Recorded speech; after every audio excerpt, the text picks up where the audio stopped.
record. Would everyone kindly silence their cell phones? We had a scheduled 5:30 start. The council was in a closed caucus since just about 4:37 this afternoon. So that explains our late start of 6:36 p.m. To save some time, I see all 9 council members in their seats.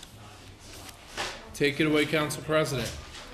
Okay, we have gotten a late start here, so let's be intentional and be as expeditious as possible in getting this done, okay? So let's start with whoever's got Enos Jones Park redevelopment plan, or Enos Jones redevelopment plan. So Councilman Solomon has to depart after this, so if we'll address this matter first.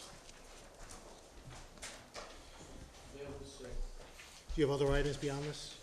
What is it? This is your only item for the evening? I have to cover the resolution to accept money for sustainable Jersey for the green gas.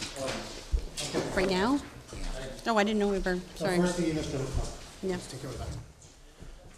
Okay, do you have an extra copy of that for me somewhere? There you go. Oh, got it. Got it. Okay, take it away, Tanya. You just say for the record for the cameras, your name. Right, Tanya Marione, principal planner with city planning.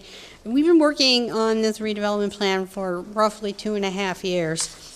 Based on the packets that I hand out to you, you can see the prior zoning board approvals, and really the reason why we needed to look at either rezoning or doing a redevelopment plan.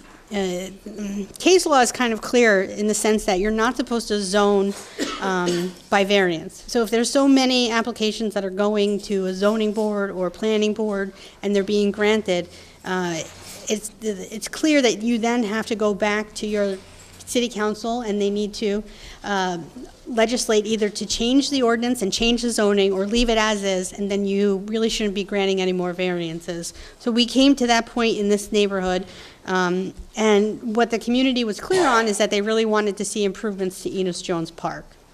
And the only way to really kind of legally do that is through redevelopment. This plan does intend, it's not in it right this second in its iteration. This plan does intend to also include 9th and Brunswick, and to make sure that all of 9th and Brunswick bonus also goes into Enos Jones Park. And so it's I guess if you got the summary statements, you can kind of see that the plan is really just an overlay almost of density bonuses. So it keeps the underlying zoning as it is. The underlying zoning is the R5, which we redid recently, and the NC. If you want me to run through the NC and the R5, it's just essentially a 4 and 5 story zone. There really is no density limit. And there's ground floor commercial except in this area where it's optional. And the R5 is basically a 4-story townhouse, 80 units an acre zone. So the only thing that this does is then it creates the bonus provision and the zones for different bonuses. So because R5 is zoned as using density, the bonus is done as a per unit in density. So they can ask for up to 150 units, which units an acre, which is 70 units an acre more than they're permitted, and they have to pay for each of the units above 80 units an acre. But the max that they're allowed to go to is 6 stories. So the idea is that the plan creeps up towards the turnpike. And if you look at your plan, you can see that the zones themselves are telling of what it's supposed to be. Townhouse transition, mid-rise transition, and then the turnpike gateway. The highest that it can go is in bonus D, which is 8 stories. So B, C, and D are a little tricky in the sense that because the underlying zoning never zoned as in for density, but only as in what you could fit in the box, the way that the bonus is calculated is for every unit that is in the story that you want that's extra from what you can get. So if you're on a lot that only permits 4 stories and you want 5 stories, you have to pay for every unit in that 5th story. And it's $35,000 a unit. That was based on a calculation for comps that we've done based on actually the zoning board approvals, which was how much people paid for the land without the improvements and how many units were approved. And 35 is actually a little bit obviously reduced because it's not supposed to be really kind of at market. You have to do a little bit of incentive. And like I said, all the improvement money is just for Enos Jones Park. I think in your summary, I gave you kind of a potential breakdown on what I think the amount of units that could come in with the existing zoning, what I think the extra units could be based on the bonus, and the total amount of money potentially that can come for Enos Jones Park. So I can run it through you really quick. I don't mind. You've got 401 units as of right. That's without the RDP, and that's also if you nobody picks any bonuses.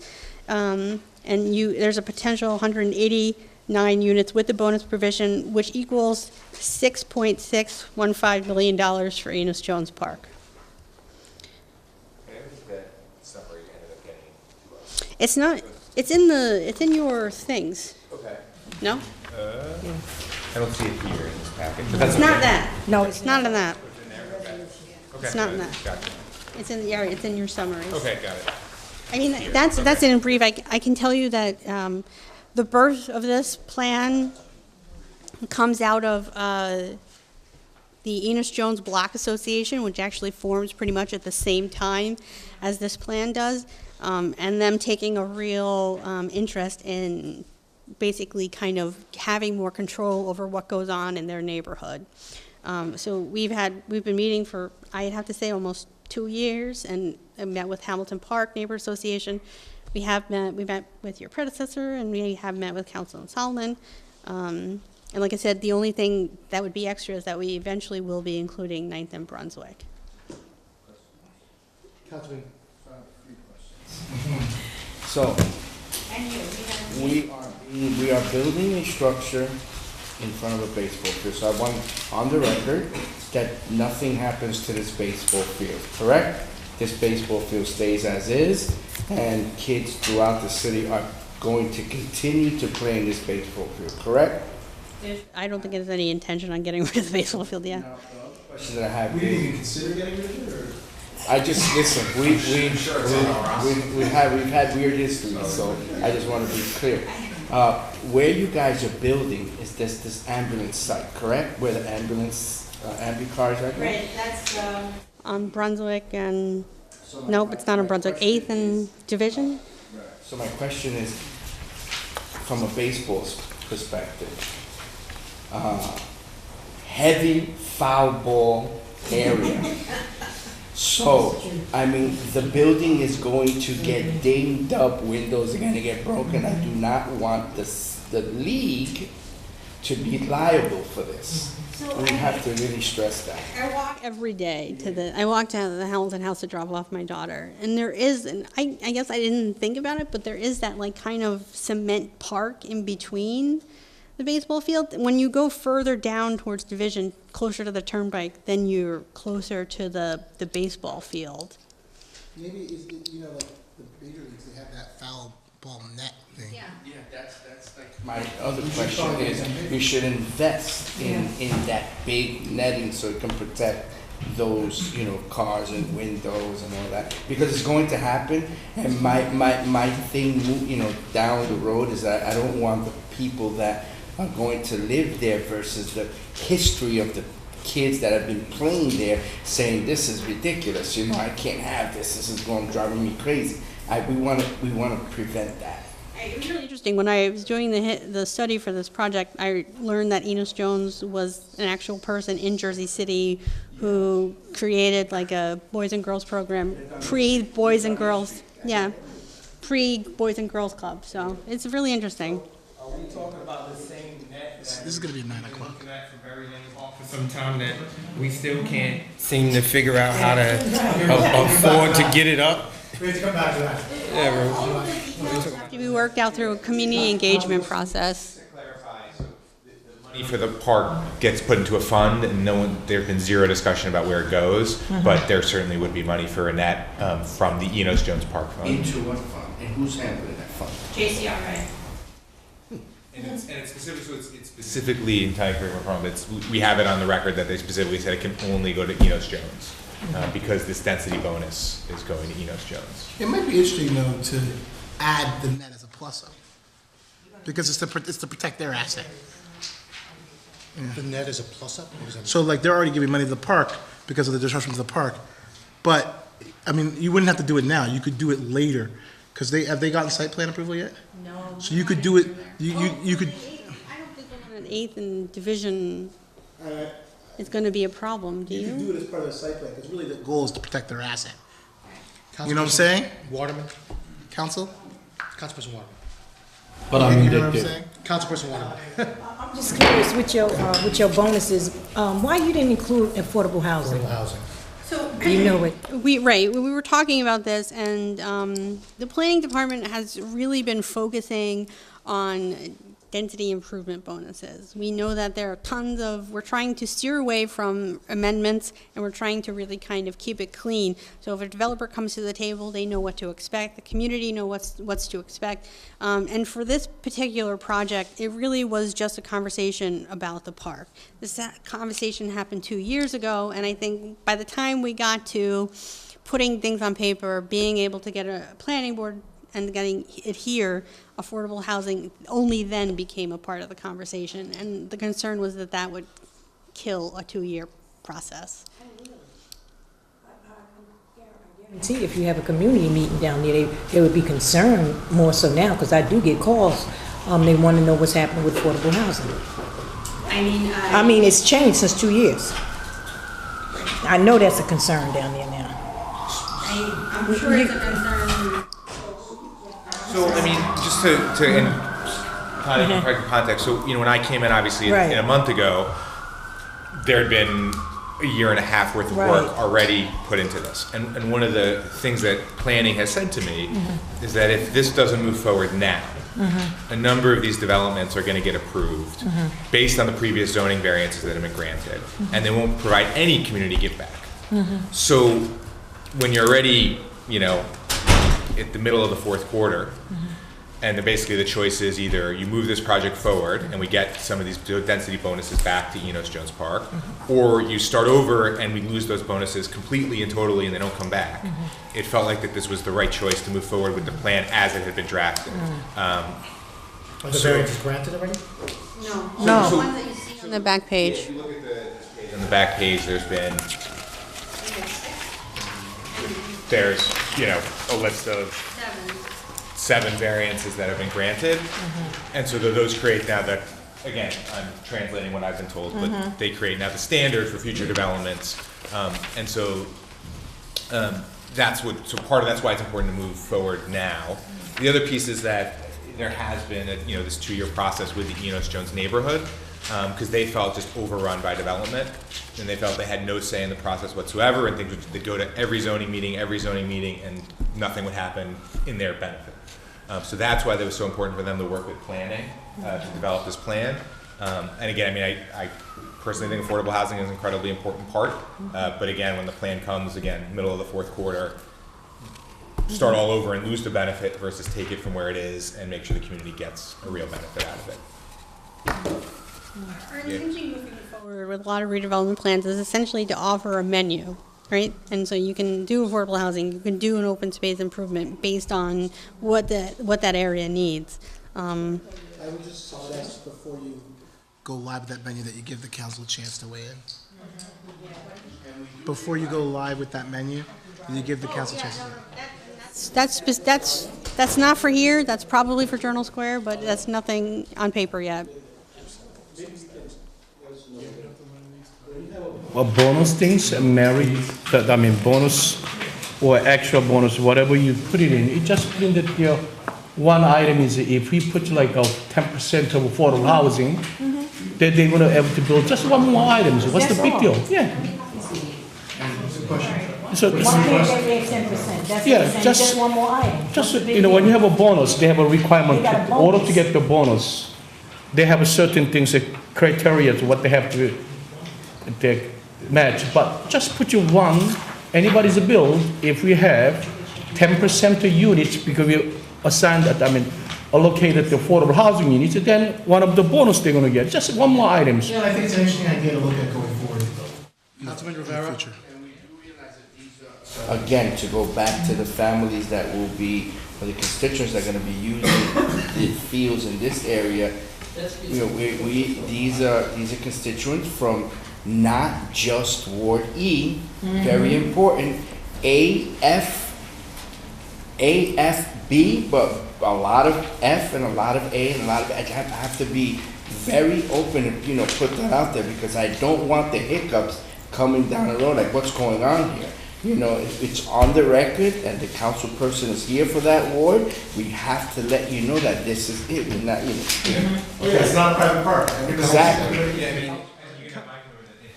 As any of these park decisions come forward, that it's all 9 of us Council President. talking about it, Yeah. deliberating it. Just things, they have a bonus A, B, C, D. So bonus E, if we have 5%, 10% affordable housing, then they're gonna able to build a 7-story, 78, that's all. We ask a lot, hold on. We get your point. You got it, right? Yeah, it's an interesting idea, it's something that's gotta be done for the future. Okay, we can see that, right? So we can see that. And that, Wednesday, right, tomorrow? No, it can't be done for this project, because this project's already negotiated and done, but going forward for the future, it's, because that's gotta be spec'd out. Yeah. That'd be a whole new thing. So they wait for 2 years. Wait for another month, what's the big deal? Because you'd be changing the economics of the deal. It could kill the project. Yeah. There's a project specifically, So they won't get affordable housing. This project's already lined up, correct? There have been people who've been trying to apply to the zoning board, and I said that it's not happening yet. Pretty much in the works, so. I would imagine so. So how can we get at least 10% affordable housing? First you tell us to go to the redevelopment plan. We faced the redevelopment plan, now you're telling us to hurry up and move on. And then because the project lined up, that's not good enough excuse to not have affordable housing. Ultimately, it's your choice. Right, because if this was our ward F for the south side of the city, it would be all affordable housing. Right. That's what I'm I saying. think it's really unfair that all affordable housing has to be in our, You know what I'm saying, right? Councilman Robinson say, right, all the affordable housing Majority. pushed to the one The area. majority's done. This is a good opportunity to have a redevelopment plan to that area. We can spread out a bit, you know what I'm saying? So this is good opportunity, and because the city council cannot bring up the new vision of the future with Jersey City because the project lined up. Those projects are waiting for the 2-3 years already. They can wait for another year, I'm not one of the years, another months. Or the 2 months. I don't know if that would change anything, is my point. So I would go back and I can put it in and we can move forward, and I don't know what the community would say. Because I'd have to go back to them. Nobody will come out and be against affordable housing within the community, but the reality is, right, there's only so much money in a pot. And the thing is that $6 million sounds like a lot, but in order to redo this park, you're probably going to need that. You've got 10. You've got- 6, it'll be 10. so the way so it's not an either-or proposition, so it could be 10% and a council commitment to capital and funds to support the Enos Jones improvements and so forth, right? So, because we also control that budget, right? So we can make that commitment as a council, as that's part of the agreement to get us to 10% of affordable housing or whatever number folks are looking at around that.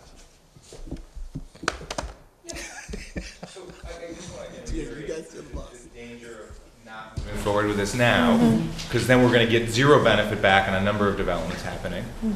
And that's something that, again, there's been a 2-year process by which the community has had input and had weighing. And again, I've said this in community meetings, not here. I've said if I were to restart this, there's things I would do very differently.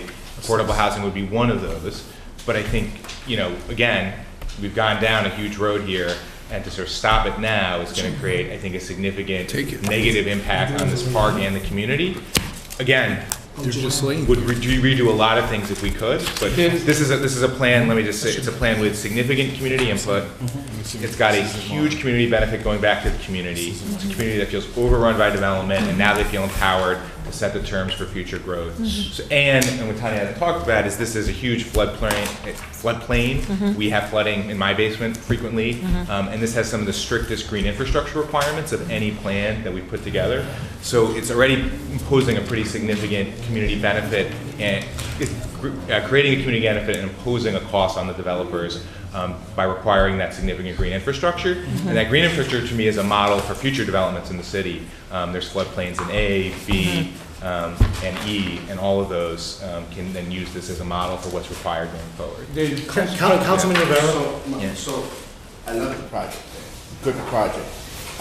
I'm always gonna go back to the park, and now the fund where you say we have this fund that's part of the redevelopment agency is going to babysit it, right? So, for example, Enos Jones Field, you know, we have to, I have to be very clear that what these funds have to stay within this park. For example, park needs 4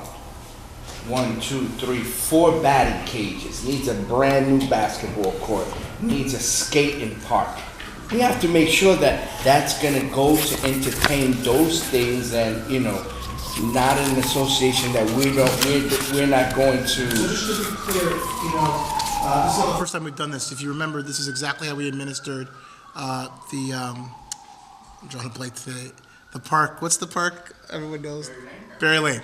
So the fund was initiated by PPG, and then we had to go and find other monies to finish the park, but the JCRA administered the whole process. So they've done this before. So let me ask this one. The community contribution through this redevelopment plan, the way they say that they're going to set up some netting for baseball. But let me ask you this one then, that by this project, what kind of fund do you think you can raise it? 6 million. 6 million. There's 6 million. That's if everybody takes advantage of it. That's just very. 6 million. That's a project we're guessing. But netting is that size of the baseball. It's not cheap. When it gets to the point, I think, when the improvements need to come to the park, and this has been my experience with any improvements to a park, is that the community is involved. And the plan that goes forward is based on a lot of community input. I mean, we've had a lot of people concerned about concerned about the field, and a lot of people also concerned about losing the skate park. And I thought maybe one patch of grass would be good, and somebody who lives on 7th Street said no. So I think planning, at least for sure, is very aware that. I would just suggest to you, specifically with the netting, that's gonna protect a couple of the buildings in the zone. When those buildings come in for site plan approval, I think you just make the netting a requirement for their site plan approval. You don't take it from the fund. So I think you just keep it simple. Councilman Yun? Yes. When the Councilman James Solomon supported this project, nothing wrong with that. As your councilman in that area, it's perfect. But also as a councilman, we have to look at it as a citywide issue too. Citywide, because what we take the vote for yes or no impact not only one district citywide, but actually citywide housing is a major one of the issue. So parks, Councilman, and the people, you've just heard that kids play from all over the city here. Let the councilman finish his point. With all respect. I'm not finished yet. Can you give me another minute? Yeah. So we like to bring up every project and redevelopment projects citywide have a certain percentage of housing, affordable housing. So as a councilman, the James Solomon, because he don't want to delay all the project is lined up, then after we approve this one, do we have any plan to bring up the new plan? What we've been working on in-house is an updated housing element. Housing element. So in the master plan, one of the things that you can have is a housing element. And it requires a ton of work, basically, in the beginning, doing a lot of census demographics. And for a couple months, it was just me. And now we've hired 2 interns from Montclair State. not us hired, but they kind of, Montclair hired them and we get them, and they've been at the desk kind of pounding away at demographics. So in order to, that's our goal, is to come up with some very clear, clean, inclusionary, that's across the city, but you have to have policy that backs it up. And you can't have that policy unless you do the research. And essentially the housing element is that research, and then that statement going forward, which shows you where the cost of burden is the highest, an actual look at your city, and legally you actually need that. You can't just create something that doesn't have a basis, a master plan, essentially. It's all in-house. I'm saying that because we always get changes in redevelopment plans. We've been getting them since I took office. So it's been conversation. It's been conversations that the master plan you're working on it, and I know it was just you at the time. That's the master plan. This is not the master. I know it's all master plan. You raise a good point. I think what we need to do is have the planner come to the next caucus and give us an update on the master plan, and then if we're not happy, let's give them a deadline. Yeah, the planner, the director of planning is going to say that we didn't fund it. Right. The city council. That's a fair point. That's And that we need to fund it. Yeah. We need to issue Record. a 5-year We need to note. fund, and, yeah. what I'm saying is it's not fair for us to sit here and talk to Tanya about the master plan. The reality is that the whole city needs a new master plan, but because, and this isn't what I got hired to do originally. I work at the zoning board, which means that I am doing all the triage for the city for everything that was zoned improperly, and because we are just very short-staffed, we really, planners have had to step up and create the proper zoning and do it the proper way. We are trying to get to the master plan, and the element is more important at this point, the housing element, so.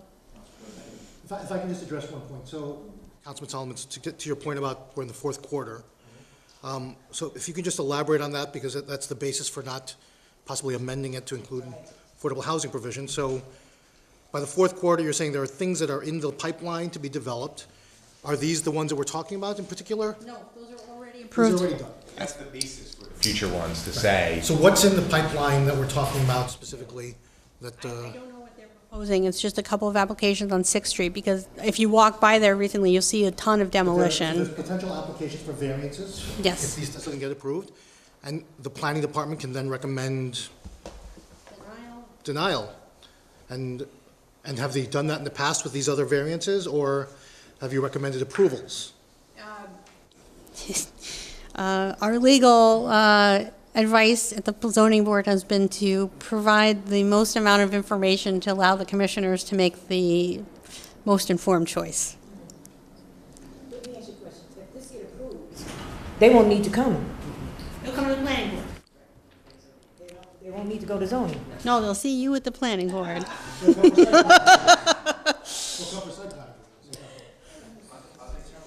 Right. Included in the proposal?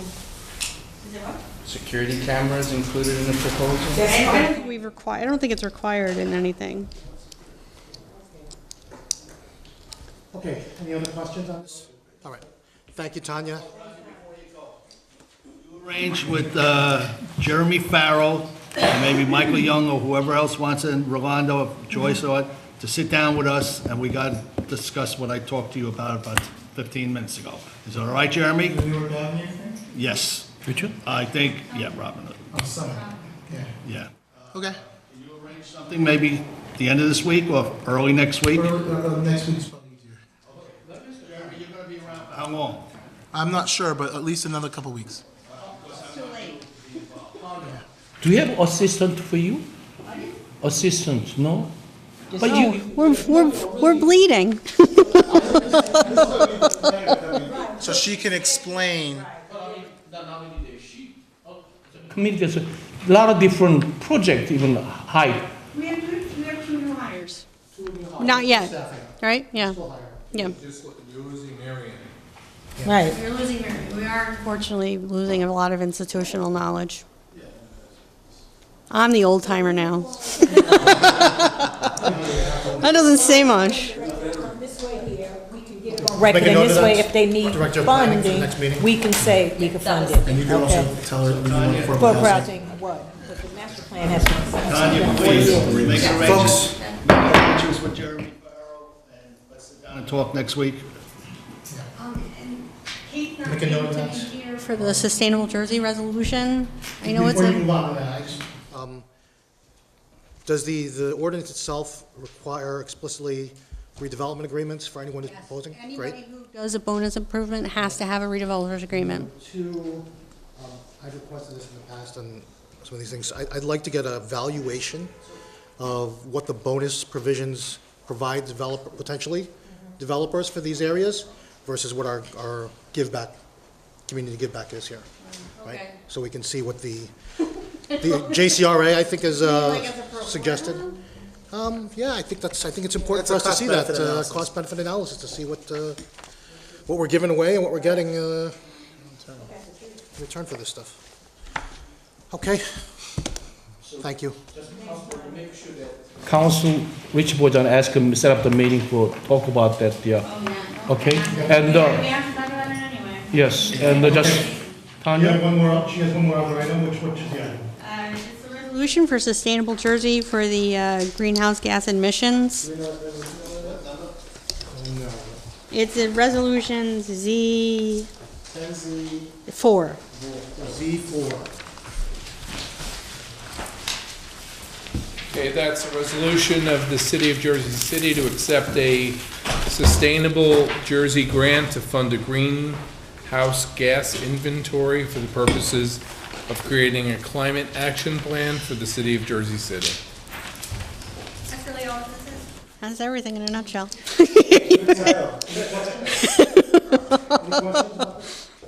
have a question, which is, we hired someone, right, to do some, I forget the name of the company, we hired someone to study our footprint, right? And time ago, or it's just with this? I don't recall when it was a couple of years ago, I think? Yeah. Ed Potosnek? The report wasn't great, yeah. No? It was not fantastic. So this will actually be a really thorough, hopefully beneficial, Okay. Okay, all right. Thank you, okay. Tom. Have a Yep. good night. All right. So for those who are here from the city, that, if you haven't filled out one of these forms, Margaret's here. And then I'm going to take it from, oh, I'm sorry, Scott. And then Jeremy, because Jeremy has to, you have to get going too, right? And who's going to fill in for you after you? Joanne will. Great. Okay, he's here for the union contract. Which item is that?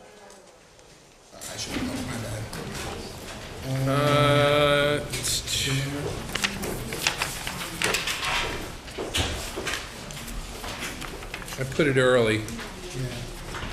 It's D, 10D. That's with local 245. 10D. So I think as some of you might know, this is an item which is a Local 245 Memorandum of Agreement seeking authorization to enter into a full labor agreement, the scope of which goes back to January 1, 2015 and extends until December 31, 2019. So it would be a 5-year contract. The deal was reached after 3+ years of negotiations between the administration and on the union side. We entered into the MOA, a Memorandum of Agreement, on the 29th of January. Does anyone have, I guess the quickest way to do this is if there's any questions specifically about any part of the agreement, I'll be happy to answer them. Otherwise, I can just sort of hit the highlights. Okay, then let me ask a question. Because we settled at the labor agreement, so now with old one, new one, total budget-wise, what is dollars different?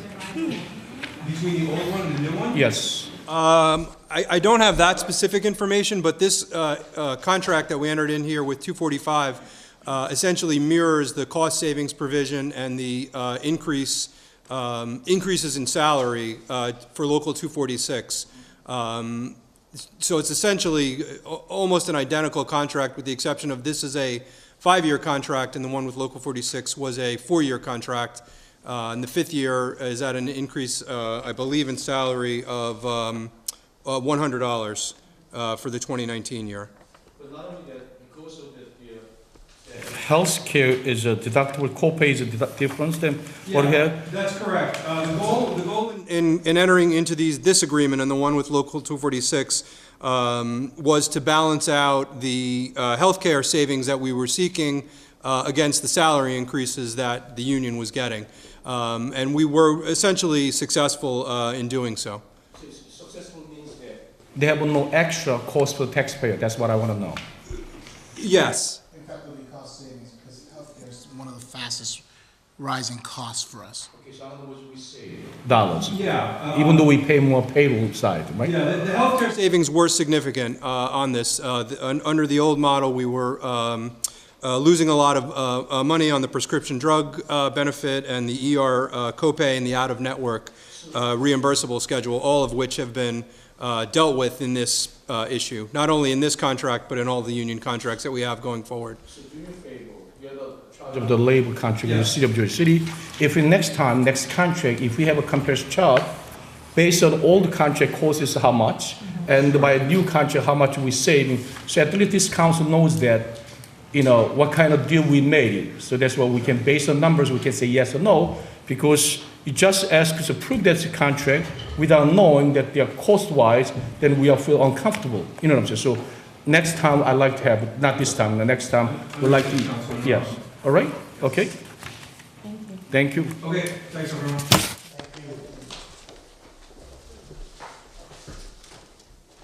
Joe? Joe has one item. Do you know which item that is, Jeff? Yeah, it's going to be Z10Z44. Z44? And it's subject, yeah, now, it's subject to, it's subject to Robert Burns' Okay, so this was sent in on... Up to 43. Exactly. So I'm going to explain what I know, which is very little, about what happened here. So I'm going to go ahead and just take a very small amount of time to present this. It may or may not actually end up on Wednesday's agenda. We'll know for sure tomorrow, but this was supposed to have been added last Tuesday. It's a straightforward recommendation of award. We meant to bid on a project for Bergen Avenue reconstruction from Kennedy Boulevard to Communipaw Avenue, and we're recommending award to the lowest bidder in the amount of... These are road improvements? Road improvements, correct. Street resurfacing. Street resurfacing. Yeah, Fully, this wasn't the agenda meeting. Should have been on the agenda. fully funded by Community Development Block Grant Funds, to be exact, in the amount of $1.22750 million. And this will greatly improve actually it'll bring all ramps on corners to full compliance with the federal laws for ADA.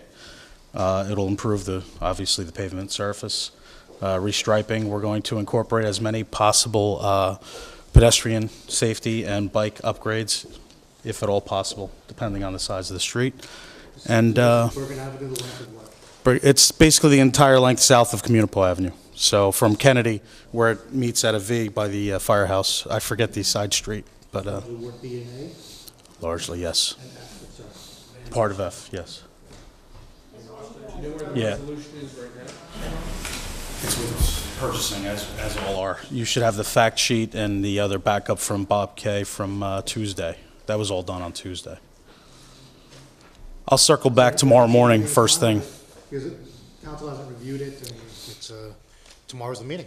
If it needs to be, well, I could circulate to everyone tomorrow, or if you'd prefer, we could postpone it. There was an issue where we took bids in December. There was an extension granted or requested by the purchasing agent. As you know, there's statutory 60-day to award. We're beyond. We're beyond the 60 days. Yes. So it would be best to go ahead. I will forward all the information. To Margaret, and then she will get it out to the rest of the. Absolutely. Okay. Councilmembers, any questions about this? Given you the information, but. Can you get purchasing and bring it right to me? Absolutely. Talking First thing in the about morning. Talking about paving, Oakland Avenue is going to be done soon. That's a horror show over It's there. absolutely on the list. There's a few others that are still holdovers from the last road program. We're up to probably 21 miles completed on that one. And there's still a few. There's 2 or 3 in the Heights. Two. It always increases. 461 keeps on violating the conditions of their permits. I think they should be closed down, all right? And that MUA, I'm sorry Jeremy left, those barricades had to be moved in closer before somebody else gets killed. It's a hazard, especially at night. You got the blinding lights coming up the road and the people coming down, so something has to be done. If I'm not mistaken, I think we're looking at a 3 weeks left on that project. Well, they haven't been working, I didn't see anybody there today, I didn't see anybody there yesterday. You know, I saw kids crossing the street at Waldo, and I told you, this kid gets killed, there's gonna be hell to pay in this city. Yeah, I think the holdup on that. Again, I'm paraphrasing on behalf of the MUA. There's a holdup with Conrail, with acceptance of how the actual water main bridge will be fastened to the embankments. The embankments have been done for over a week. Actually, the cure date, the final cure date has been expired by a week, so it's been about a week of standstill, so you're accurate on that. But as far as Waldo and Newark, yes, we keep a watchful eye, and every time you report, I report to them, and I try to get the snapshot from the surveillance cameras.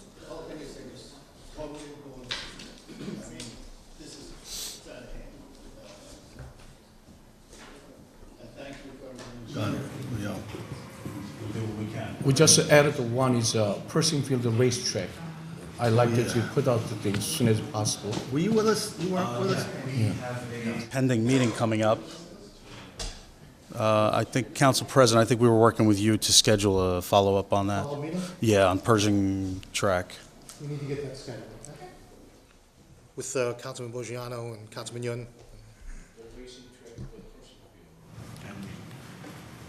Just to follow up on this particular item, what was the dollar amount again? 222,000. 1,100,000? $222,750.22. And that's the, coincidentally, the same contractor who won the last road program who performed many miles. They probably pennied cones or some kind of traffic delineation or protection item. 100% from Community Development Funds, 2017, CDBG. So this is like reprogram monies, or what's? This is not reprogrammed. This was scheduled monies. At some point, I want to say August or so, it was scheduled. Absolutely.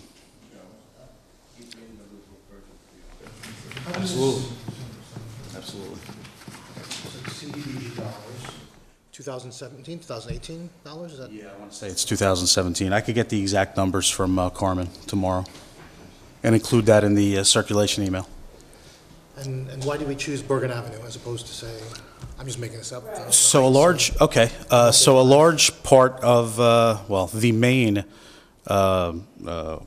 requirement for the expenditure of CDBG grants is that they have to fit within certain sectors of the city that meet the low to mid, income requirements. And this was the largest section. We knew how much money we had, and it was ideal to concentrate it in one corridor. And due to the proximity of public safety, structures and schools within that corridor, and the overall condition of the corridor, also the corridor falling completely within those required income areas, it made sense to go ahead and take care. How do we determine this being the use, CDBG dollars, that's intended to alleviate poverty and address that issue, but why did we decide to use it for resurfacing? In the past, as far as the engineering division has been involved with CDBG money, it's usually been a smaller pot of money, and it's been geared towards arbitrary selected areas for sidewalk improvements. It made sense in my mind and in speaking to CDBG that we concentrate that towards other types of improvements that fall more in line with the goals of the division, which are to not arbitrarily select areas for sidewalk. It's a bit towards the favoritism area that I don't want to go into. So taking care of the corners at a minimum. Committee that determines this allocation? No, not really. So usually CDBG tells us if they have a pot of money. It's usually annually. And we make the joint decision there. We usually speak with administration as well. I'm sorry, I'm sorry. Okay. You want to pop in? Sorry, here, sit down. Chair, tell everyone who you are for the record. Sorry, I just figured I'd help if I can. Yeah, I appreciate it. Please, have a seat. I'm Gold Aspire. I work in, you're right almost on everything. There is a committee of individuals that look at the RFP and the proposals that come in for CDBG. I'm just answering to your question, yes. So there's the RFP, there was RFP and then engineering responded to it, or is it? I believe so, but You applied for a CDBG? No, money? you, Is that what happened? no, typically the last few rounds, so I've only been here for a few rounds, two to be exact. They've come to us with the size that they would like us to expend on It sounds like it's infrastructure. coming from Division of Community Development. I believe it, If and I'm wrong, it's correct coming me from if your I'm- office to, I know it's not you, coming Director Gandula, going to engineering and saying, we need to spend this money, and I believe there's a plan that actually comes before this board, the council, that's approved in, I want to say it's in April, and that's already carved out in there. If adjustments need to be made, they're usually made at that time, and this is usually the furtherance of that plan. There's always a segment in there, I shouldn't say always, but there's usually a segment in there for infrastructure purposes. So they decided, like, instead of doing sidewalk, we just group in the money pretty much all together and say, okay, we're gonna do this part of the city based on a criteria that you have to follow. Yeah, for example, there's various codes that represent infrastructure, planning, programming, things of that nature that have to fall within the CDBG guidelines, which are HUD guidelines. One of those happens to be, roadway infrastructure. Another happens to be parks. So for example, there is in the works for 2018, the next pocket of money for expenditure would be geared towards a park. parks could be a permitted use. Parks could be a permitted Ms. use. Jones could be a permitted use. Potentially. Yeah. What's that? if Jones Park serves to the fit low in the mod low income. neighborhood. So it doesn't have to be an LMI census tract, but if you can make a case that the population it's serving is majority, 51% or more LMI population. So if you said people from different neighborhoods are coming to that park, potentially yes. So it really has to be a low-income area in order to Yeah. qualify, pretty much. But I'm just trying to see why they determine, you know, to pave a street versus I mean, could give we me improve a affordable school? housing. I'm just, Hypothetically, right. I'm just, Public facilities have a few, sorry, That's that's not in okay. my No, no, no, that's fine. resolution. You're saying Public exactly what I was gonna facilities have a certain criteria that it can't go towards it can go towards reconstruction of a street, but it can't go towards maintenance. That's considered a non-CDBG eligible item. Same thing with parks, to be very clear. So Reconstruction of a certain park, maintenance yes, repair items out. would not be CDBG eligible, and it would be laid out in the regulations. Yeah, public facilities, there's a fine line. Certain ones are eligible, others are not. For example, this building would not be eligible. Jackson Avenue, I mean, yeah, Martin Luther King Drive. I know, you know it, that's why I know it Martin is. Luther King is a combination of two DOT grants, one being fully funded via federal grant, Okay. the other funded via state. Okay. And the rest, the remainder, if there is any gap there, would be capital money that we have. I'm making this up, but, you know, talking to my ward council members at, like in Ward B, talking about a community center or something like that. So it could be utilized for that purpose in terms of I believe so, yeah. constructing We a have to facility. take the right- Or in construction Ward of a new F, facility. there's a training facility for, to do construction trades training and things like that. I know there's talk of that in, around kind of the hub area. Those to be permitted, potential permitted uses. Yeah, Yeah. yeah.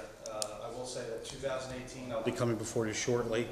If everything works out right, we're looking to reconstruct on a grander scale than originally planned Fulton Avenue Park. We call it Fulton Avenue Park, but when I go on Google Maps, there's another one called Fulton Avenue Park. It's at the corner of Fulton and MLK, diagonal with the Bethune Center. And as most of you know, there's a building that's semi-vacant on the corner. The last deal that they had fell through in December. When we put together this package with CDBG, it included the acquisition of that building, leveling of that building, and squaring off the park and making it fully community, with full community input, a reconstruction plan to put forth completely using CDBG funding as well. So that's going to be the next one that we'll come forward on. But again, this, as far as selecting projects and usability codes, it should start probably now for next year, so that she can wrap it into the expenditure plan. Heights or Maureen Collier, or, I'm just saying, so, okay, appreciate your time, thank you. Council President? Yes. Before we go to the next agenda, actually, I sent an email to you and the business administrator to regarding invite Joyce, Director of Parking Division. She not show up here. I'm sorry, I missed that email, I didn't see the email. No, we CC it to you too. I know, I'm just, sorry, I didn't see it, but. Councilman, the director received a copy of that email, Director Shea. Okay, so. And he had asked the business administrator to reach out to you for a one-on-one meeting. I think he believes, he knows the IT wants to. So I think some council, the members are not familiar with that. And the city of Jersey City, especially Heights area, they created one of the largest residential parking. So on the State Highway 139 north to south of Patterson Plank Road to be one zone as a 4 hours residential zone. So now we city council passed the city ordinance last year, 2017, I think May, if I correct May, and till going to be started at the beginning in first study, May 1st, 2018, because we give them almost 1 year's grace period because of that they have to change 1,000 signs, number one. Number two, they have to be hire manpower to enforce 24/7. And third, they have to be Jersey City incinerator have to be bring up the updated, their IT issue because, order to enforce a 24 hours or 7 hours of resident zone, they have to be special machines required. Also, not only that, if we have a visitor coming Heights area, they have to get the visitors pass, whatever they call. The time they come in like at 6, 7 o'clock, the parking division closed, so they should be bring up some kind of vending machine to provide so on. So, till today, is only 2 months away to enforce starting May 1st. I didn't see any progress till today. So that's why we invited the parking division director to explain what kind of plans she has, how about timetable, but actually you cannot answer all those things. No, I cannot. That's what I'm saying. So what I'm saying is that I'd like the council president, make sure she show up tomorrow night. The answer, I'm not answering my question. Is Next caucus meeting. no, because now what is it called? Next one is another 2 weeks later. Listen, that's my rule. My issue is in my district. So I want to make sure that she show up tomorrow to answer the question. Why not? Because you bring it to a caucus meeting, you're not gonna embarrass or scrutinize the director on the record. Councilman, there is all respect, you can understand. What I'm saying is not insult to anybody, that it's not. We have to be, I have to answer to my people, let me finish this, yeah. With all due respect, individual council members are certainly free to invite members of the staff to come, and with the consent of the business administrator, they will make themselves present. But you cannot demand it, and you cannot demand it as to a particular time and place. So my suggestion is you ask the business administrator, that's how that works, or through the council president, he will ask the business administrator, and then they will extend an invitation and see, maybe she can come, maybe she can meet you privately, but you can't demand that. Okay, so now, I'm not going to demand, but actually, we sent an email like 3 weeks ago, have started the meeting with the public safety director and the parking division director and ourselves to discuss what they have. And they postponed the day before meeting, and until today, I didn't get any response from the public safety director's office.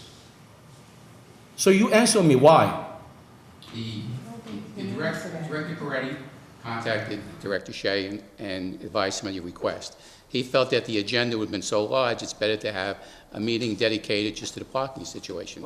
He was under the impression you had several other items that needed to be discussed. Regarding Central Avenue, he felt it was better to do it in a smaller group and answer all your questions at once. If you'd like Director Peretti to be at the next caucus, we have no problem doing that.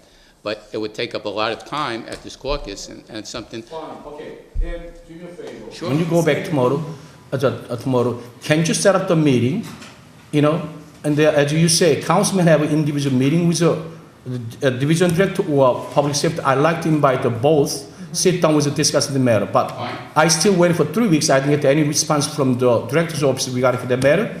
So please, as soon as possible, people are on vacation. No problem. Now that Clear? Jerry's in the chair, we're going to All right. take Council President. Next week. What's that? Now that Jerry's in the chair. No, there's a couple of other folks. I'm sorry, Jerry. So, what's, The community actually concerned. let's start with Golda.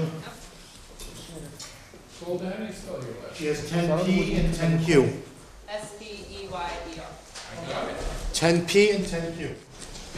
I brought out synopsis sheets just to sort of help answer any questions you might have for the council.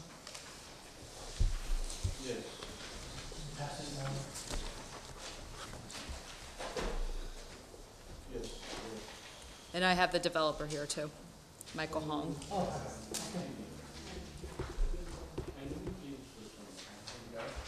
Okay, this is regarding Jackson Green. Yep. The floor is yours. Yep, these are two resolutions for two different subsidies to go to the same projects, so I'm just going to address both at the same time. What this is one of the resolutions is to amend what was previously approved at the council for funding for this project in an increase, and then the other resolution is for a different pot of money known as 95.5 recaptured funds. Essentially, these are two resolutions. There will be a third one in the pipeline once the underwriting is finished with that fund. But together, in total, with these two resolutions and the future resolution, the city will be funding this project $3 million between trust fund, 95.5 recaptured state funds, and federal home dollars. The reason it's coming back a second time was when the developer responded to our RFP about a year ago.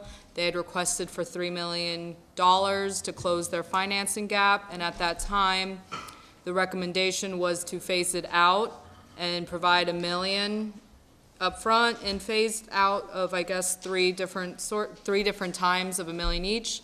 And what has been brought to our attention since is that's not going to work with closing with the other financial sources.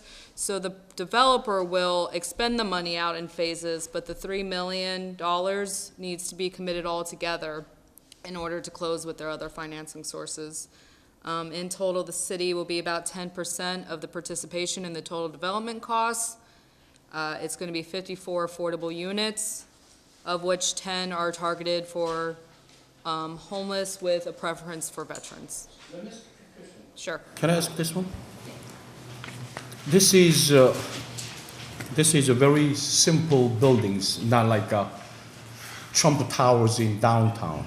It's 5 different sites. Yes, we understand 5 different sites, but now, if we calculate a total construction cost divided by square feet, around $700 a square feet for that units, I think it seems like a very expensive.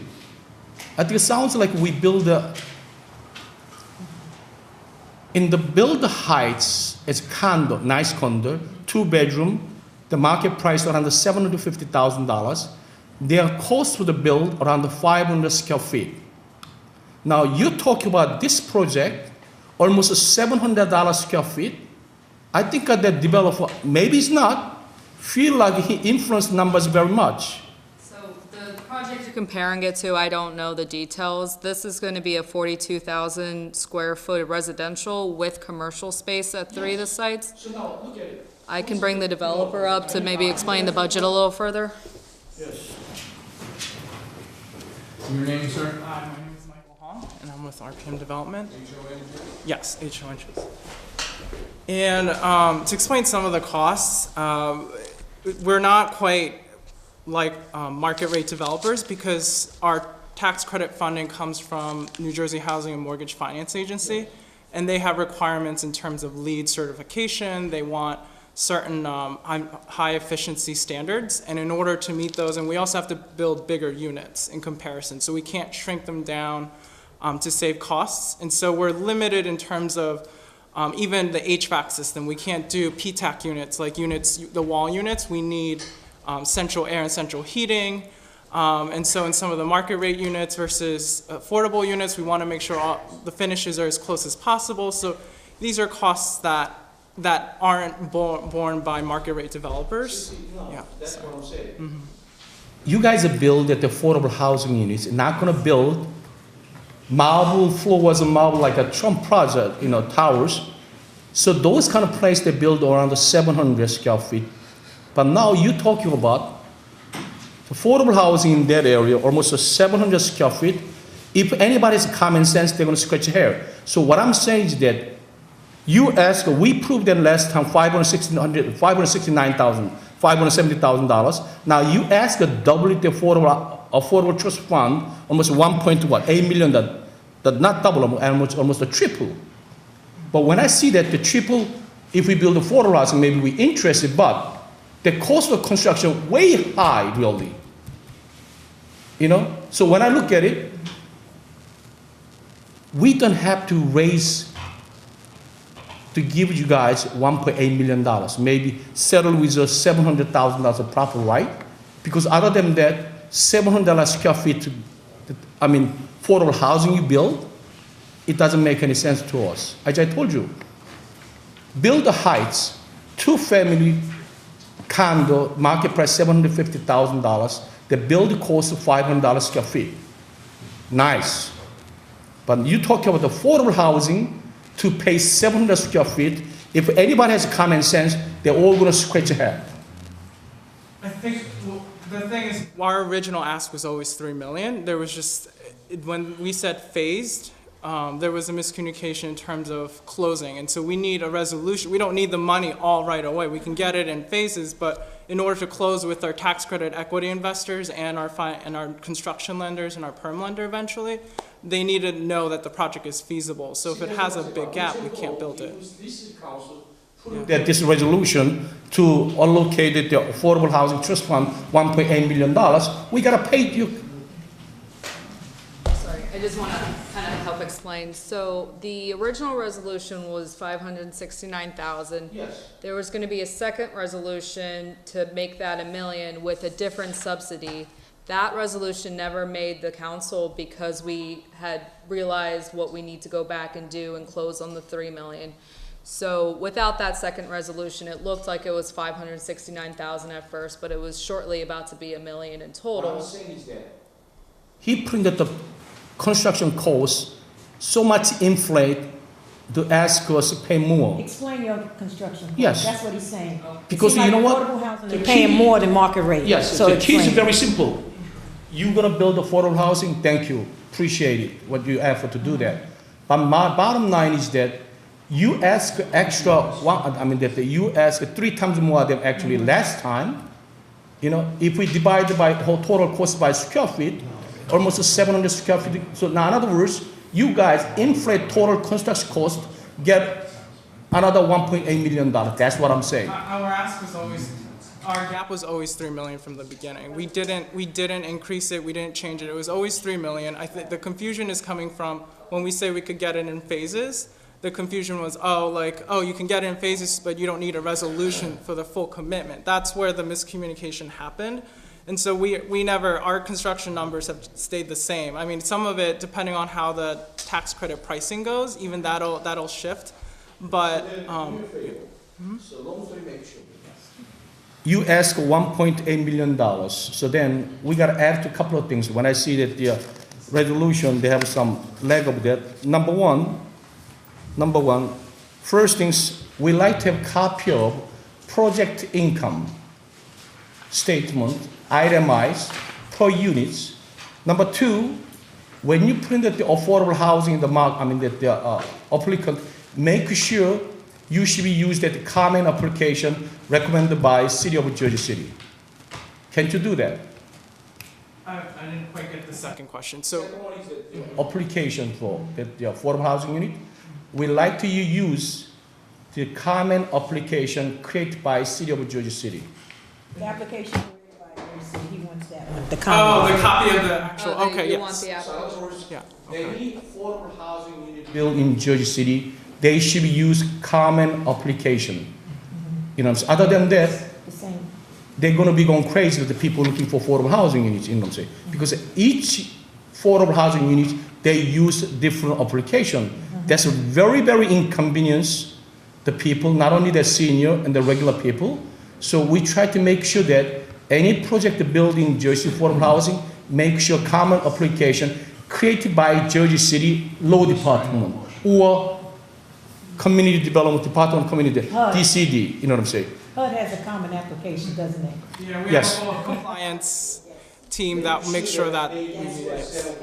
Okay. Okay. It's not a difficult application. Yes. Can't you do that, right? Okay. Common application, what was the other Right. requirement? The revenues? Yes, I needed before tomorrow meeting, I'd like to have some kind of a Email. email to us, all council members, project income statement based on units, what kind of rent you're going to be collecting. All right? Okay. I do have that with me, somebody would like to make copies. Well, that's great. Okay, Councilman Robinson, this is your ward. You want to say anything, or? Yeah, 20 times already. Yeah. Any other questions? Hearing none. We're moving on. Thank you. She'll make copies of that and get that out to the rest of the council. Okay, we now have Christine Goodman. Thank you, Director. Congratulations today with the New Jersey State Council of the Arts. Was in Jersey City today. A nice. What resolutions are you here for, Kristen? 10Z5 and Z6. Z5 and Z6.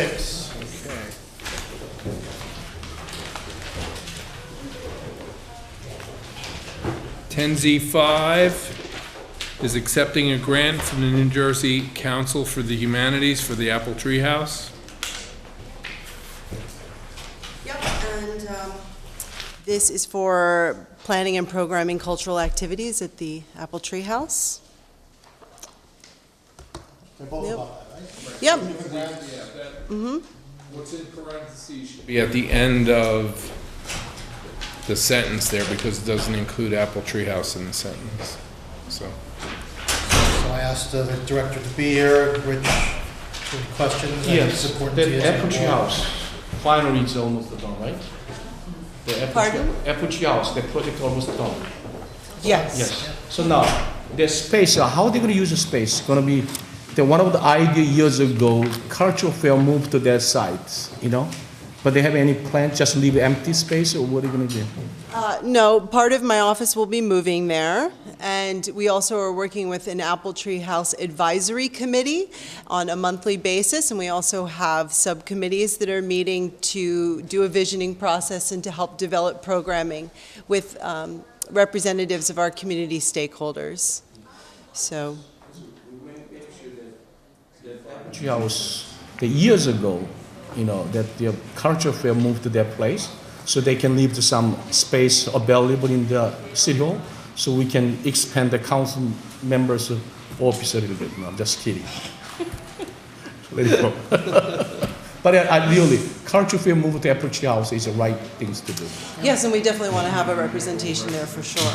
Okay. Yeah. No, that was a funeral home, right? Yes. Be careful at night with the ghosts. Yep. Yeah. I've gotten a crash course on the history of Apple Tree House, thanks to you. Are you at liberty to talk about some of the programming we're going to bring there? Absolutely. So, the what? Well, we've been working with the Council on the Humanities to partner on a series of project scholar discussions. So we have one that's more pop culture focused at the end of February, which will be talking about Springsteen and his layered lyrics. And then we are going to be working with the Jersey City Landmarks Conservancy on one that has to do with architectural history in the state of New Jersey. And then we'll also be having a talk on urban exploration. So that's just standalone events to really try out the Apple Tree House, see how it does on these one-off events as we build a bigger series with this grant, which will have an 8-part series with a speaker on a topic yet to be determined by our advisory committee. And we are also commissioning a History Alive, so that would be a theater performance that celebrates the history of the Apple Tree House. Okay. Thank you, Director. All right, thank you. Congratulations again. Let's bring up Director Kears, who has 10Z22 and 10Z29.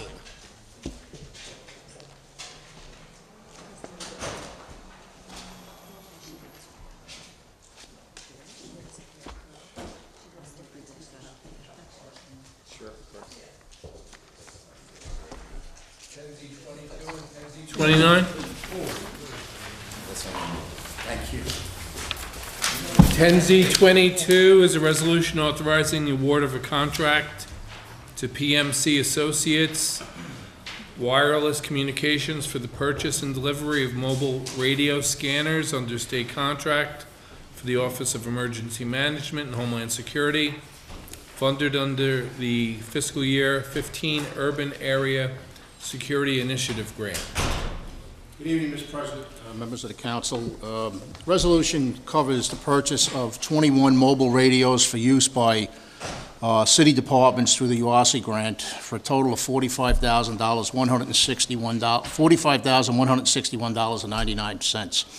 These radios will be used primarily by the organizations such as Public Worth Health Department that will be providing resources to the first responders should the need arise. The radios, we are going to a different company other than Motorola, based on the fact that it's a comparable unit, quite a bit cheaper, and it doesn't require some of the specific items that are necessary for public safety radios, such as encryption and things like that. Any questions? Next item is 10Z29. That's authorizing the award of contract to Winter Ford of Cherry Hill for the purchase and delivery of two 2018 Ford Interceptor vehicles funded by the Office of Emergency Management and Homeland Security. Fiscal year 17 Urban Area Security Initiative Grant under state contract for the Department of Public Safety, Police K-9 unit. This is the award of for purchase of two 2018 Ford Interceptors. As per request of Director Shea, 2 new K-9 teams will be added to the Jersey City Police Department. The aforementioned vehicles will be specially equipped to transport handlers and K-9s as per New Jersey Homeland Security and protection directives. Use of K-9 funds or use of UASI funds are authorized for new K-9 assets with the understanding that the handler and the K-9 will be trained by the New Jersey State Police and become part of the Detect and Render Safe Force. It's fantastic, but K-9 people should live in the city. Because if we have somebody that has a K-9 truck and they have to travel down the Toms River every day, I think it's a waste of the taxpayers' money. I don't know who that, I heard they put a couple of people in because somebody. Yeah, I don't know anything to do with the selection committee, Councilman, but as I say, the purpose of these was to supplement what we have. I believe this will bring us up to 11 dogs, 9 of which are the Render Safe Task Force dogs used for the IEDs. Councilman Rivera? Question, maybe the question, I don't know if it's for you, Director, or Jerry. Total canines, how many do we have? And we're going to have 11? I think it's only 7 now. Yeah. I think it's going to add two. Is there any way, because, I've actually seen the vehicles that, that they drive. Is there any way we can get, like a UASI grant to get, like, Unfortunately, no. They'll cover a new unit being the dog and the handler, but they will not cover replacement vehicles. That's left up to the individual agency. The, new capital request for this year, we put K-9s in each year to replace them I think 2 each year for the next 4 years, or next 6 years, so they should be replaced. Oh, that sounds good, because some don't even have AC, that's everything. Well, basically, too, with these cars, there's a specific requirement that's set by the federal government as to what equipment has to be in the car for the transportation of the animals, so it's...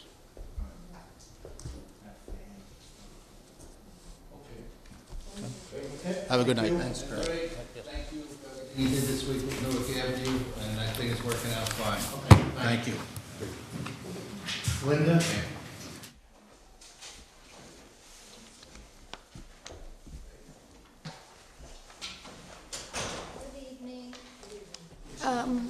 Z17, I'll start with that one, I guess. Z17. Yeah, Z17.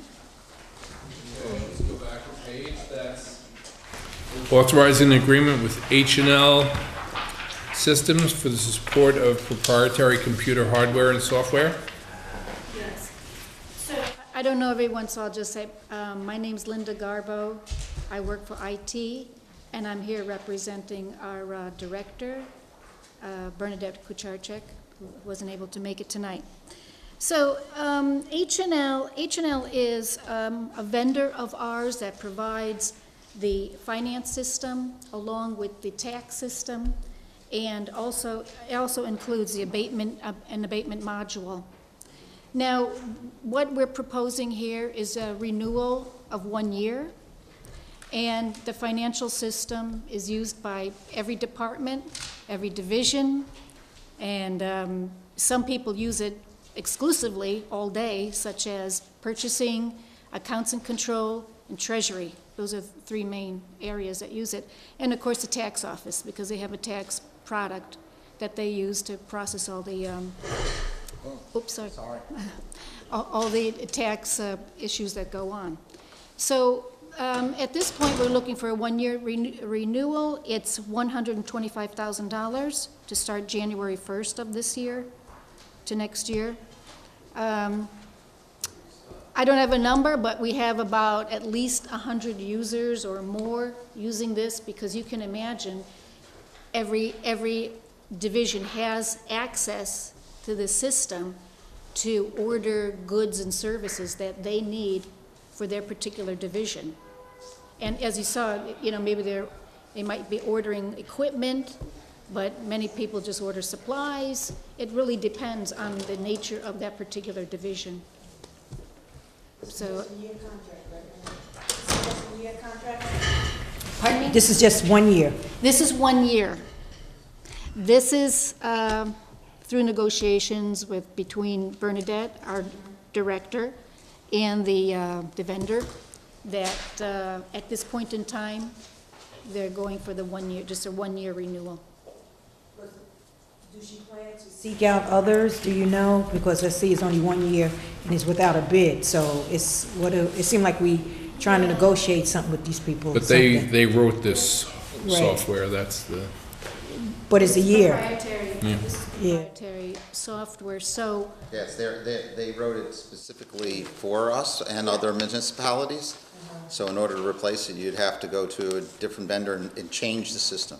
That's certainly something we could look at, but it's not. When we first took office, didn't we come into that problem when we had that one vendor who knew the system, and after a while, it wouldn't get updated, we had a problem with it, we had to bring someone totally in new. There was an IT committee that was Remember formed that? by executive order. Yeah, it wasn't for the financial system, it was another. But this is just one vendor, that's all, I'm just, Councilperson Osborne was on that. And Right. They were gonna come up with a plan to, I think, age out some of our stuff or replace, I don't know exactly. Don't know. I think that But we also had Bob software was Magro replaced. back then, so it's, I think that software was replaced, that was isolated. That might have been in the tax assessor's office, which is also on here. Well, that might have been the... Civil Solutions. Oh, Civil Solutions. That might have been what they were using for the abatement. Well, I mean, this allows you some room to consider if you did want to go to another system, then you're not tied into a 3-year contract. But, obviously, a system like this that's used in every office and every division department, you have to keep something running. So as you have discussions going forward, and you have discussions with various offices, you still have to have something in production. This is the kind of thing you can't. It can take us very advanced in IT. See, because Candace's not here, she knows this stuff. This system, I know they're talking about putting stuff in the cloud. We're not doing that right now with this system, not this system. But like I said, not only is it a financial system, it's also this is what's running the tax office. Yeah, no, So we- I'm quite yeah. aware. I just want to make sure, like, we don't have a system that we just get locked in and doesn't advance us, anything like that, because I know we came into that problem when we first took office. We couldn't grow with the system. Like, the system was outdated, and then we were stuck, and we couldn't find, I just want to make sure this system is not like. Financial system, no? Or was it? No, it was a different system. There was something else? This system is owned by a private family, really, and so the Yeah. programmer who writes the code Yes. meets with our people individually. Because of the state law in New Jersey is so specific on how we have to keep our financials, you can't just go to some system in New York. So in the state of New Jersey, there's only a handful of people who do this work. You have to be using the fiscal chart of accounts that's mandated by Trenton, and they provide that, and also, all our budgeting is through this They're system. very hands-on because it's a small firm. Oh, yeah, they're always available. That's not the problem. It's like, 24/7 with them. You could call them at midnight and To say they'll then help you that, with something. they're going to advance until, that may not happen, to be fair, but So that's H&L. they're very responsive. And I have one more, which, The one right before it. yeah, no, it's a The Z6, network. yeah, Z16. Network management solutions for the support of proprietary computer hardware and software. They do our emails. Z16, correct. So what these folks do for us, NMS, Network Management Solutions, they're actually monitoring and managing all of our networks throughout the city. And they call them wide area network because we have many, many locations. That's how we're all connected to each other. But they do much, much more than that. They have this, what you call a firewall, keeping all the bad stuff out. You may not know, or you may remember in the newspaper about 9 months ago that our other city, Newark, they were taken ransom, and basically they couldn't work at all. So you've got to have a team like this, keeping you safe, antivirus, all of that kind of stuff. And that's what this company does for us. And in this case, I know it's getting late, so in this case, this is $144,300 for 1 year. Now, I'm kind of proud to say that that's gone down from $162,000 back in 2016, so they've actually lowered their price. And I think that's due to Bernadette's negotiating. Any questions for Linda on this? Nope. Thank you, Linda. Appreciate it. All right, we've got Director Stamato, who has several items here. Can we rip through this? Let's rip through this, huh? Good evening, Council President. Good evening, council members. 10Z. 10Z 31. Do you want to start with 10E, or I have 10Z 31 or 10E? Which one? Go in order, 10E. Sale of motor vehicles? Sale of motor vehicles at the impound facility. That's roughly 95 vehicles. The vehicles are listed. Just going out to auction. Don't see any more frequently, so it's good. Although the numbers are still a little high for some of these, right? Numbers are high due to the fact of the time that they've been accepted at the facility and the time that they've been sitting there for such a long period of time. We are in the final stages, I believe, as far as legal is concerned, about upgrading our numbers as far as the impound services are concerned. If I could just get a report on, we've conducted a number of auctions at this point. What's the result of that? I'll have that for you tomorrow. Yeah, how much we saw them, if at all. Mm-hmm. Then what, 10Z31? 10Z31. 10Z35.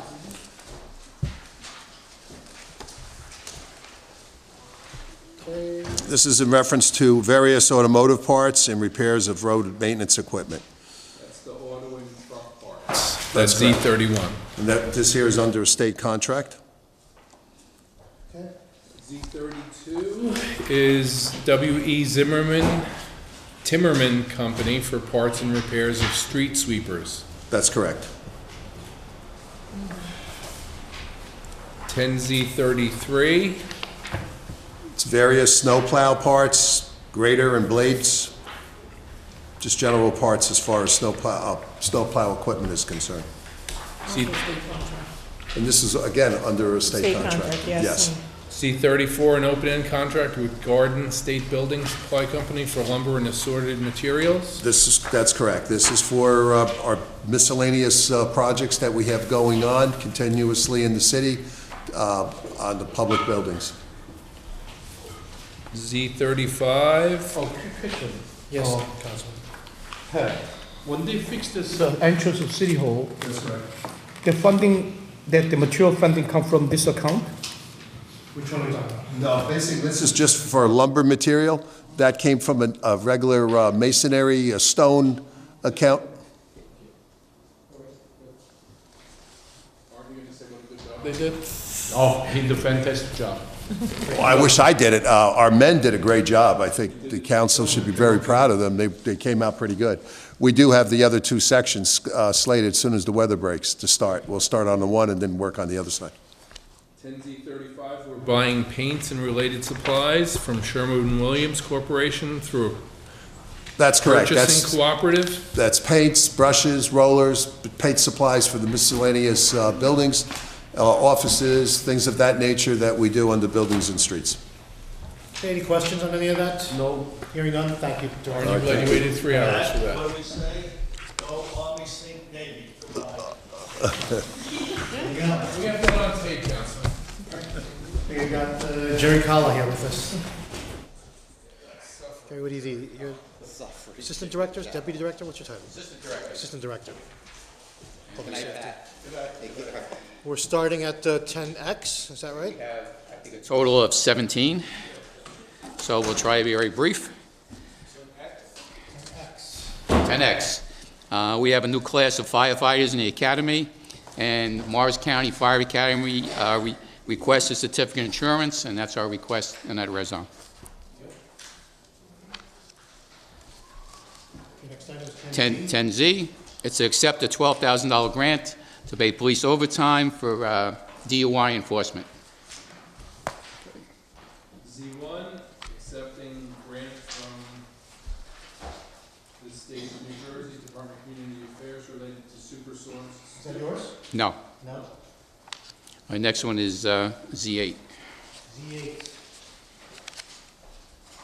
An agreement with Morris County to permit Jersey City probationary firefighters to attend the Morris County Public Safety Academy. Yes, we have 40 new firefighters in the academy now, and this is the resolution that'll pay Morris County. Avenue by the No, we reservoir. just had a training trailer, wasn't a full-blown academy. We hired 40 firefighters, right? They go to training, but John Metro? Okay, I see that they're one of our resolution, we're gonna move the money to $8 million, $8.2 million to firefighter. That's what it is money, to hire 40 firefighter? That's a SAFER grant that we received, and that's a multi-year grant over 3 years that reimburses us for the hiring and retention of new firefighters. Okay, so they're not come from our budget, $8 million. In offsets. Offsets, right? Yes. But we receive by grant, right? Correct. Okay, Yes. great. Over 3 years. Okay, great. Okay. Okay, next item. Z9, 10, 11, and 12, 13, and 14 are all maintenance and support contracts, renewing of contracts for our communication center. Yes, can I say something for this one? Yes. This one, resolution, 18-122. Yeah. Z11, Yeah, till, yeah. Let's think wireless. Okay, so now, This is a total amount is almost more than $1 million. So we're talking about the resolution 18, 122, 125, more than $1 million we're spending without public bidding or solicit any quotation from the different company. That's why I'm feel uncomfortable. So like we see that the Z9,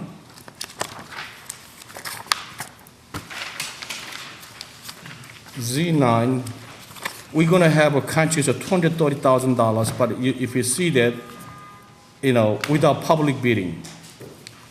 And the Z10, 11, 12, 13, they're all this one without public bidding, 11 is proprietary.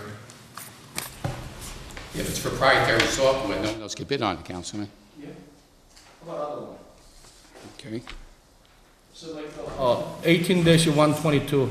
Okay, let's start with 20 is proprietary, 21 is proprietary. Okay, 22 is proprietary. Okay. So in other words, no one else can bid on it. No one. Yes, they created the software, so no one else can bid on maintaining the software. Oh, so they got us. We got them. We got them? Yeah, with something that we selected. That's the same as the financial software. Why does the company work? Yeah, probably. We have a 566 municipal government in state of New Jersey. This is the only one company provide those service, or any other vendors out there? Or we not looking for other vendors in this? Most times the software is created based on our specifications. It's made for us. I see. Okay? And that's the reason why nobody else could bid on it.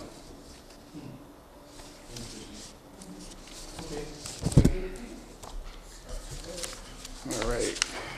What's your next item? Resolution 23? Z23. And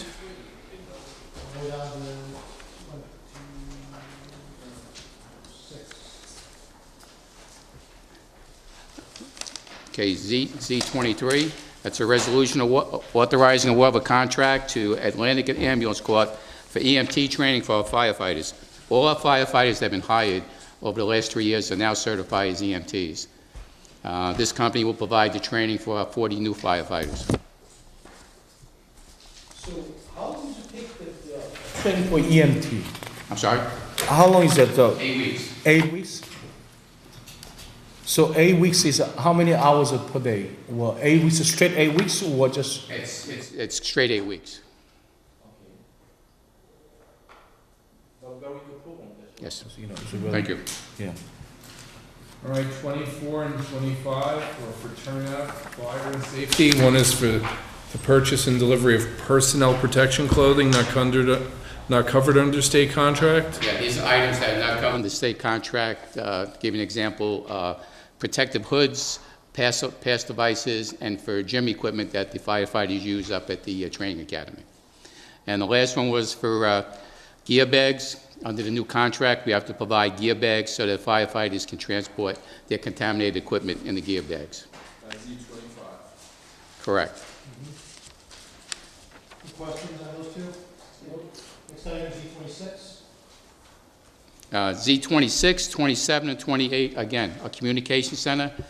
They're extending the contracts for support and maintenance at the communication center.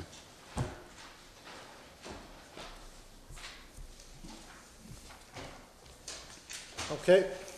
Okay, Z30. This is a resolution authorizing the award of a contract to IXP for 911 dispatch management services. Tonight, I came to you with several resolutions that are costing us a lot of money to keep the 911 and communication center up and running. Now, that technology is changing. We fix it today, and tomorrow we're obsolete. So what we've done is we've contacted this company, highly recommended throughout the country, to come in and do a study for us, to review our operation. And what they're going to do is they're going to review our personnel needs, our staffing needs, our technology, and our facility. So we think in about 4 to 6 weeks we could have a better idea if we're doing everything the right way in our communication center, any way we can change our communication, and I'll come back to you with this council with a report at the conclusion of that 4 to 6 weeks. Yes, sir. Where is this company located? Princeton, New Jersey. Is this have anything to do with trying to civilianize the radio room? In the past, this company has come in and they made recommendations to go that route. They've done work in Princeton, Hamilton, several in Connecticut. Newark is talking to them right now, Patterson, looking to make changes in the dispatch. You know, this is a typical thing like with the motorcycle squad, the radio room and everything else in Jersey City. Instead of getting proper supervision and doing things correctly, it's always farm it out, farm it out. This is wrong. You know what the answer is at the radio room. I do, and for 4 years been listening to this baloney about, oh, this isn't right, this. Well, then the people up here that are in charge should be straightening it out. Councilman, I'm not sure what's right or wrong at this point. Oh, no, I know that. I'm not taking it personal. But I'd like to come back to a report that tells us we're doing it the right way, okay? Give us a report, tell us we can do it a better way. Well, the radio room was great. We had a lot of cops working in there. They pulled all the cops out, the radio room's messed up. The councilman cost you over $100,000 per cop. It wasn't like the days when they were... Saved people's lives and did, you know, like, well, this big lawsuit on one of them, which I forget. Jerry, look, they civilianizing everything from the car pound, this and that, and everything seems to be a mess. Being honest with you. And you've been around as long as I have. You've been around the fire department. I was around, worked for the police department for 36 years. We know what's right and what's wrong. And what's going on is wrong. Well, if I came back to you and told you that we're spending between $8 and $12 million on dispatch, and this company came in and showed us how we could spend $5 million on dispatch, I think you'd like that recommendation. Well, why are we spending $8 million? Because we don't have enough personnel down there. We don't have properly trained personnel. And, you know, we have overtime up the rear down there. We have a couple of labor issues down there, but the overtime is high, without a doubt. We have a huge turnover. I mean, it's a tough working environment. So let's take a look at it. If we can find a better way of doing it and make it better, let's move forward. Number one, the better way is pay people a decent salary. Maybe you get good quality, you know. Well, I don't want to discuss, you know, the contracts and wages right now, but they've done very well the last 4 years. 246, a real nice contract. We've upped the starting salary of all the dispatchers. Well, when you say $1,400 this year, $1,400 next year, when they're paying for their own medical insurance now, those raises mean nothing. Well, all the unions are paying for their medical. All right. Last but not least, Z43. Danny. I'm sorry? Z43, last one.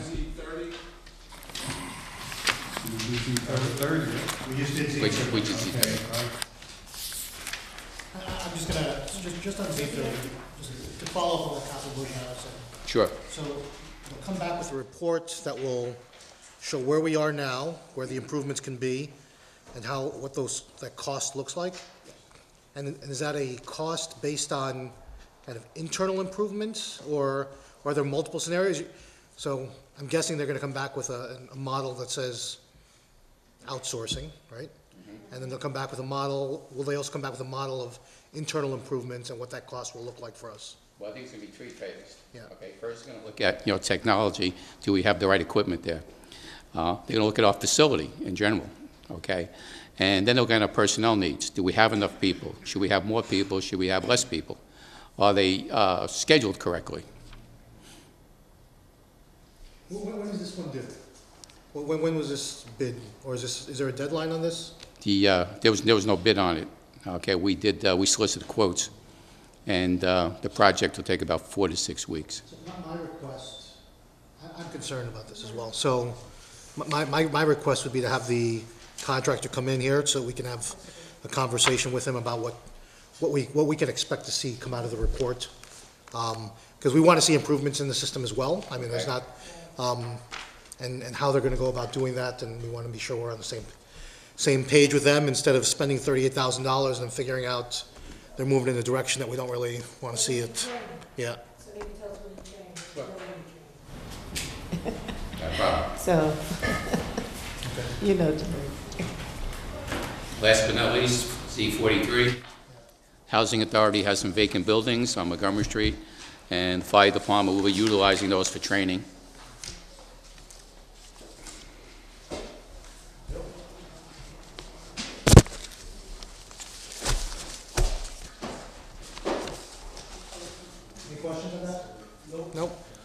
Thank you. Thank you, Have a good thank you, night.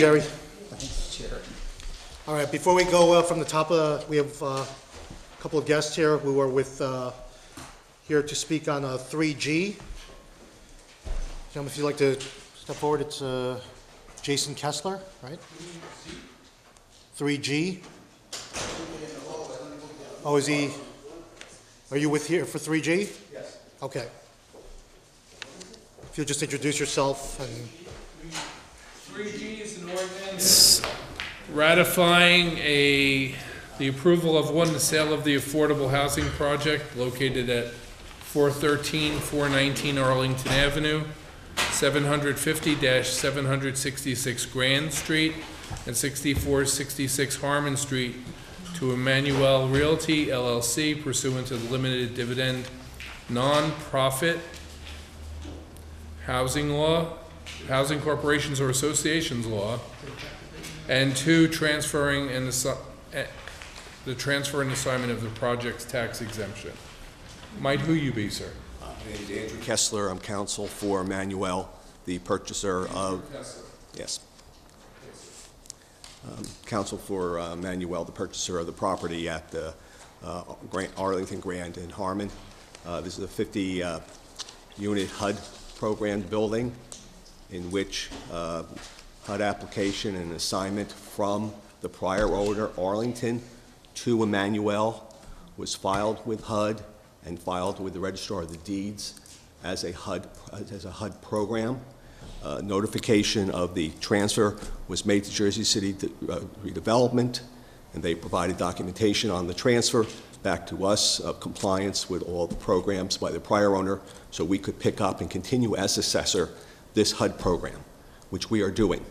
What was failed to be done was there was not notification directly to the mayor and council. As a result, the abatement agreement, which was set forth with the prior owner, calling for the prior owner to notify the mayor and council, should have been done by the prior owner. It wasn't. As soon as we found out it wasn't, we made notification immediately to council's office for Jersey City, advising them it wasn't made. We are continuing it as a HUD program. Last time we were here, last month, we did not provide, I was a different attorney, so I look a little different. A younger man was here from my office, but I felt it was important that I came myself this time. We had not provided your offices with the entire HUD program documentation, so you could be assured that it's being operated as a HUD program. And we are doing it. Mr. Steinberg is here well. He was here last time. If there's any questions about how we are proceeding to Steinberg, Tal Steinberg, he's the manager of the operation. Tal. T-A-L. T-A-L. Tal Steinberg. So you know that we are continuing it with the rents that we are obligated to continue by HUD, which is not only do we have to notify HUD every time there's a change in anybody who is there under the HUD program, which we do, we also have it documented with the Registrar of Deeds. But as Mr. Steinberg could describe to you, I'm sure he's described to you before, this is a daily program that we have with HUD. So if there's any change, we notify HUD of any change of any of the occupants with respect to their work, their income, whatever. We must comply with the HUD program, and we do comply. We want to keep this building a HUD building. So we are asking for your consideration to consider that abatement program. The abatement program is important to this building. That changes more than 50% of the taxes. It really does affect it. And the HUD information that we provided, because that was provided by Arlington, it showed the abatement program. So HUD had the abatement program information. The failure was we didn't notify, not we, that the prior owner didn't notify you. You have 14 years left on Yes, the abatement can go from 50 years from 1982. The HUD program has us going from 2020 to 2025. We do have the rights to apply to continue it. We have no reason not to. This is a HUD building. But they're not extending by your approval of this assignment. They are not reducing the service charge. They're maintaining the same service charge. And they are not extending the term of the tax abatement. If they want to do that, they have to come in and get your permission.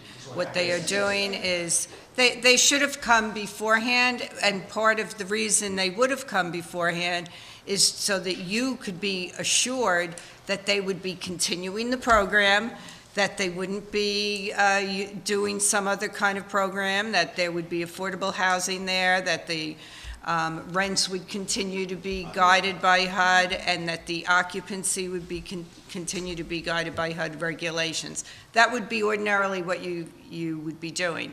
Instead, it is backwards. He thought that the prior owner had already done it. HUD believed it had been done, because I'm sure that was a condition of your HUD Numbers we gave financing. were the numbers that we were paying. Right. We continued to pay those numbers. Those bills came out of the collector's office for the full many months after we had purchased. So- No, not as an excuse, but that's what happened. But we Right. made those payments. And when you're talking about preserving affordable housing, what you don't want to do is, standing on a technicality, denying this and throwing this project into maybe bankruptcy or chaos, who knows what would happen, and lose the affordable housing, so then you'd have to replace that affordable housing too. So that just doesn't make any sense. Yes, Councilman. Okay, we just want to make sure that, because we don't want to continue to serve the affordable housing units in those areas, and the people is living there now. But my concern is that, today we any outstanding building code violation or any outstanding tenant complaint tenant rent control? I'd like to know, make sure that if you have any outstanding building violation or any complaint filed by tenant to the tenant and rent control, I want to make sure that before this council approve that change of ownership, I want to make sure that your side that take care of that matter first. Thanks. I can answer that. If I may. So as far as rent control, we cannot raise rents. We do get a raise from HUD every year, and we put all the information from the tenants on a system. There's a system that we use. The system determines, based on the income and expenses of the tenants, how much they are paying and how much is HUD paying. So we cannot really raise rents.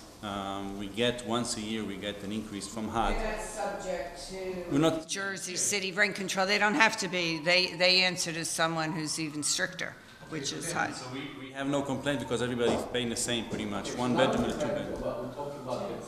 Tenants, any violation, building myself. So I like, yeah. Do me a favor, can we get some letter from the building department to our housing code enforcement that I get some letter, they have no outstanding violation, building code violation, or any, subject to, if we get, yes. As well as Tomorrow's meeting? Yeah, that's fine. Of course. Yes, of course. We have 2 readings of this, so Yes. I'll take care it of may it. take a little time to produce that information. That's how we make sure that. Okay, because we have a lot of problem that a certain I'm buildings. coming back tomorrow. I'm not sure if it can be done by We'll move tomorrow. forward with, I'm pretty sure I can get this right away, Yeah. tomorrow morning. well, we'll do Then it. Ed Coleman can tell me right away whether they've been there. Okay, no problem. Absolutely. Okay? Folks, all right, thank you. Thank you very much. Good night. From the top. All right. Council members, we're going from the top. 3A is reappropriating $514,000 in change to provide funding for the renovation of a firehouse in Jersey City. B, we're spending $150,000 out of capital monies for a mask service unit truck. C, we're creating a new classified position for youth group worker. Councilman Young? Yes. Which one? Okay, 3A. This is what we call it, John. Can you answer to us, John? John Metro? You need it? No, you'll answer.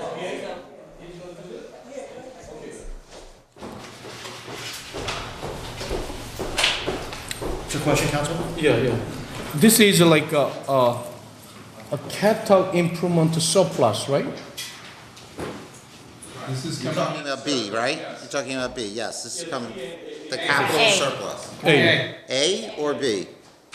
A, the firehouse. 5 households, so 8. Okay, 8. Because when I see that they're not coming 514,000 one account, they come from multiple bond, you know what I'm saying? So it seems like it's a capital surplus, correct? I'm pretty sure that's what I understand, right? Yeah, sure. He's looking at you. Go ahead. Yeah, Come on up, so you're on camera. Because you're the budget officer, so you know better. He's the man. He knows. He knows better. He knows better. I'd prefer not to be tested, but I... My question is, $514,000 come from the not multiple, almost half a dozen of different bonds, different years, right? So in other words, $514,000 more like to me is like a capital surplus fund, correct? Correct. So over the course of years, different projects through bonds have unexpended balances, $2,000 here, $3,000 balances here. We put it all into the surplus account, and then we used it for this obligation. Okay, now, then my next question is that I like to this one share with all the council members.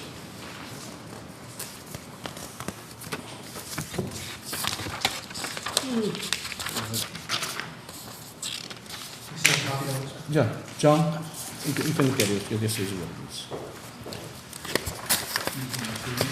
Okay, another one, sure. Here you go. If you see the 2014 and actually 2014 and 15, the capital based on capital plan, and the 2014 we issue around the, if you see the last page, around the $36 million bond for the capital improvement, and 2016 we issued $26 million. We did that now. But a lot of funding. If you see that the architectures, it's a lot of items we not spending. Let me say that what are they called? Here you go. Architecture, general building in the city hall, new elevator, $250,000. City hall restrooms at $350,000. City hall entrance steps. We allocate $1.2 million total. We allocate 2014, 2015, 16, $1.8 million. So now, this kind of dollars we never spend it still, except a couple $100,000 fixed at the things. Is Elevator. it all unspent monies? Yes, that's why. Yes, it's not spent because. I mean, this is what we went to bond for, but I don't know what the ending balances are. Yes, but the balance, because now look at it. City hall restroom, did you? So the city hall restrooms, we actually have initial plans. So I know some funds were spent. I don't know what the ending balance is. That's what I'm saying. Even though we issue bond, 2014, we pay principal and interest till 2018. In the meantime, our bathroom not even touched at all. I think as a financial-wise, we are wrong. Okay, so now, I like from you, what I need that, this is what we have. 2014, how much we issue bond based on plan, 2016, and each project, how much we spend, if we spend, and what is the balance we left over. So like Fair enough. yeah, fair enough, right? Reservoir 3, we put you $300,000, which is almost 3 years, we never spend even penny. So those kind of things is not surplus, but we call unfinished or unfinished business. So I like to separate, so we knows that over the 2 years, we issue almost $50 to $60 million bond, and we don't even know where they spend, how they spend, how much is left. Can't you do that for me? Yeah, there's information. I just don't want you to get confused with this ordinance. This ordinance for the 514,000 is not these two bonding issues. This is maybe $5,000 left in a parks account from 1995. Yeah, this is that's a surplus. yeah. No, I just don't want to get confused. Just we understand. Okay. So what we want to know, we talk about 2008, we talk another bond. So before we talk a bond, we like to know Okay. surplus capital fund, how much you left, how much unused fund left. 14 and 16. Yes, so based on that, we can talk about the 2000 capital improvement fund, okay? And we're paying on those bonds, Councilman, I'm that sorry? we haven't used. We're paying those bonds that we haven't used. So we're making payments on money we've borrowed that we haven't spent. So you're absolutely right. So we like to know where they come from. Okay? So we can plan for 2018 capital improvement, okay? Fair enough? All right? Okay. Councilman, you said you're absolutely right. Yeah. He did. It's true. We got it on tape. 3E, Great Colorado is, 3E we beat to death earlier today. The West Street vacation. Okay, we discussed 3E at the. Yeah. F is reappropriating $1,800,000 proceeds of. 3C. Can I talk about this one, 3C? 3C is the title? Yeah. It's a title change. We created another title, Youth Group Workers. Yes. So very interesting, very interesting. So what is for youth group workers? So what is the role and what is the duty? She's working in the youth court, youth council. Yeah. What kind of qualification required to be worked at the youth court workers, group workers, I mean? Oh, Bob, you're the best. Robert just mentioned to that. Order to be qualification for the youth group workers, state require education, graduation from the college or university, a BA degree, sociology, psychology, or related field. Let me ask you a question. This person has that kind of qualification? Yes or no? She works here. In transfer from ROC. Yes, it doesn't matter transfer or not. Or to be new title, to be youth school worker, so they need certain qualification. But I want to know that this person has a match with the qualification what they require. Based on civil services. Yes. Yeah, right? If it's not, Right. I'll find out. okay. Now another one. This person, I'm not going to say name. This person actually get fired from one of the city agency 2009. Fire, not a layoff, fire. And the city of Jersey hired. And not only that, this person worked at one of the part of Jersey City. I'm not going to say that. Current time, she make $41,000 a year. And now, to move to the new position with new title, they offered the job, actually, how much is it? $52,000. So we just want to make sure that mayor has a power to create a position, but we want to make sure that, as a council, make sure that mayor appoint right person. That's why this paper to our table. So in other words, a check and balance means that, yes, what it is? I feel like I'm picking on you tonight, and I'm not, but I will, but but the decision to create the title belongs to you, providing it's a title that's recognized by the state of New Jersey, civil service. So you're restricted to electing those, but you can create those titles by ordinance and say, we need this kind of a function or service in the city, somebody with these qualifications, we've decided that's what we need.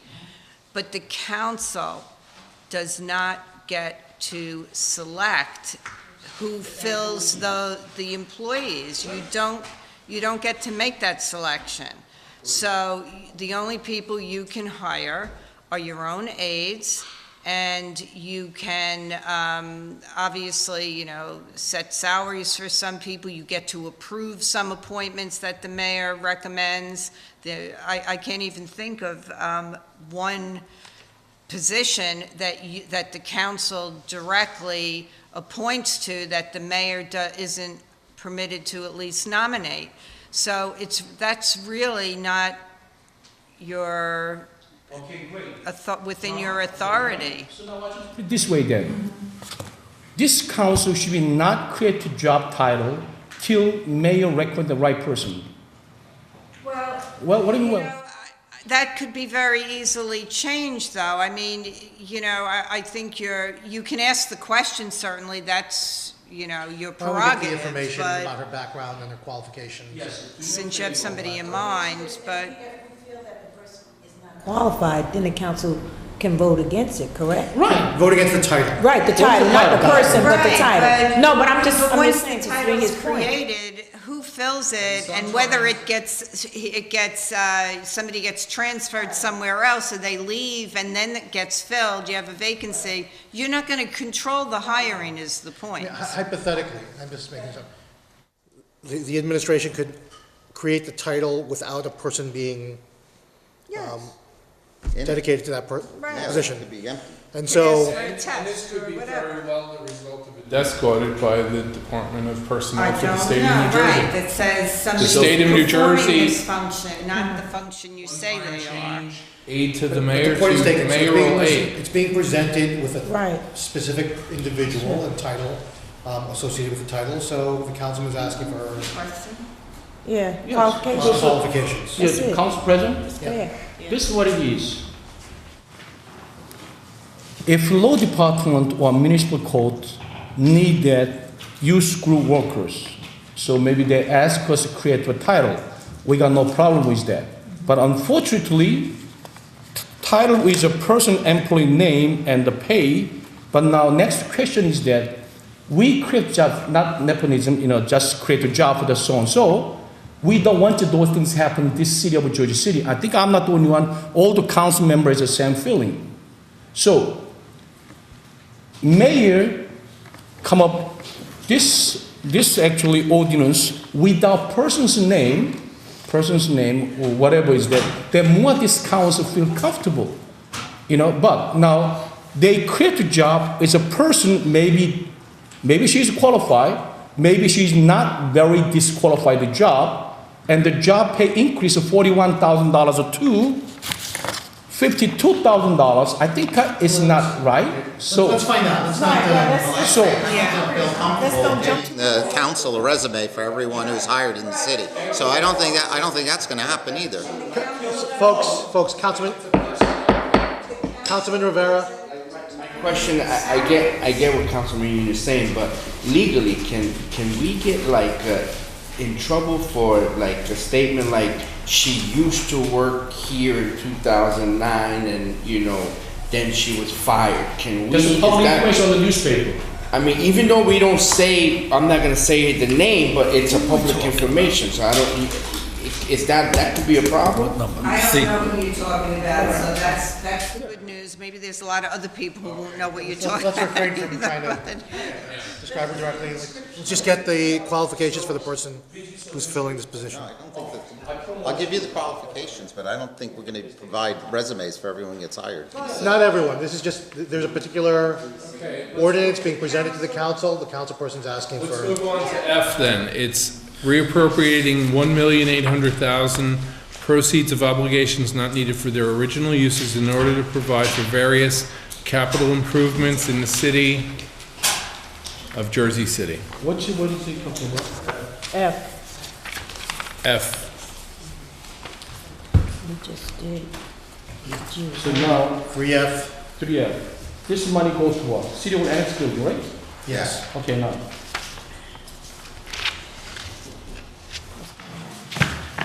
So 45,000 square foot building costs $20 million. Understandable? Fine, down. The fit work, inside work, and the developer give us a $2 million credit. And a couple of months ago, we proved that $3.5 million extra. And tonight, we're going to prove that another $1.8 million. Total, we took a $7.3 million for the inside the fit wall. And this one, Greg, with all due respect, when we talk about City Annex building, and the developer actually say that $2 million credit to inside work. At the time, I argue with you that we have a record that's very clear. When I look at it, $2 million probably not enough, because of more cost-wise, as construction-wise, insides are more costly than outside. It's almost close to each other. So now, $7.2 million, and because $7.3 million are more, because they have any change orders involved, that what just they give so. Attributed to change and Greg is speaking.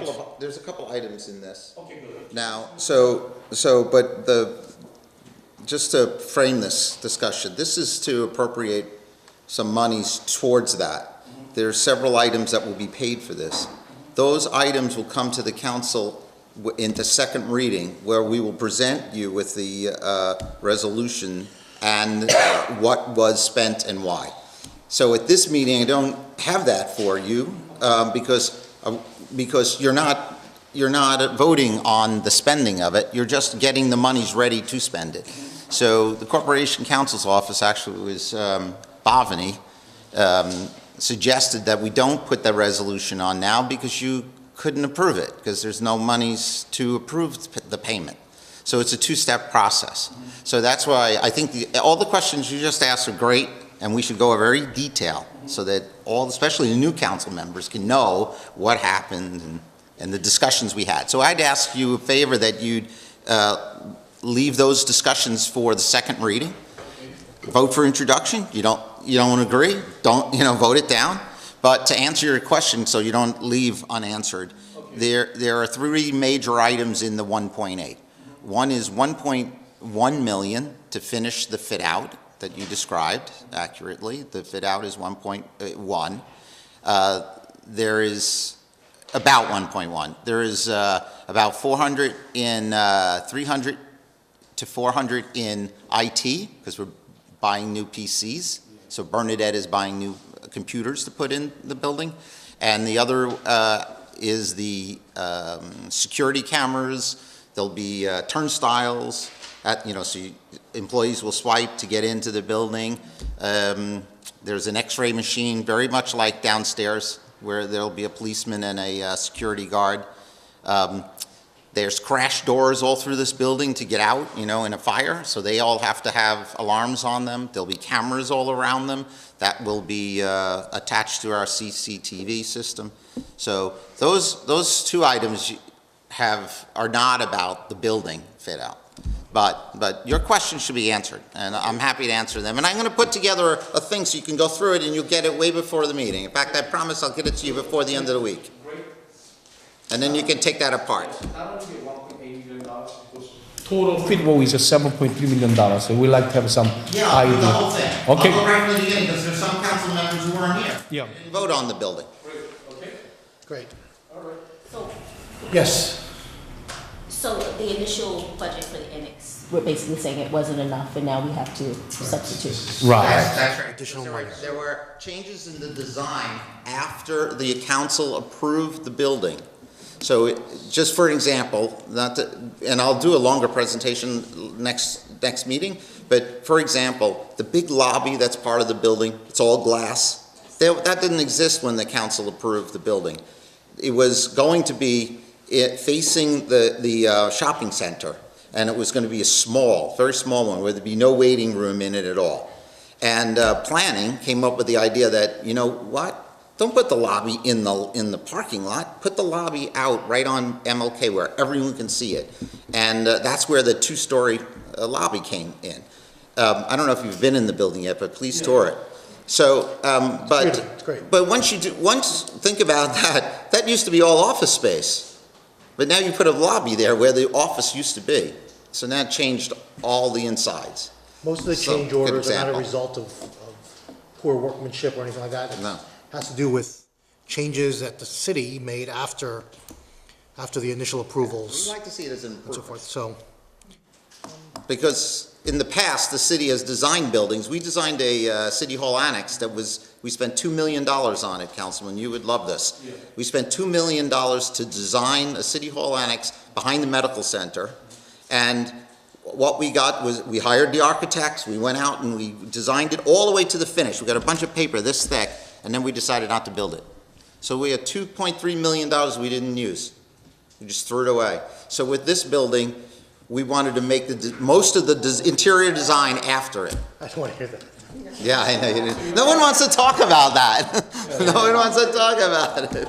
It's a skeleton, but it's there. Yeah. Job that I can say that, Just But once we money-wise. get the numbers, let's go over. Yes, that's what. I'm totally with that.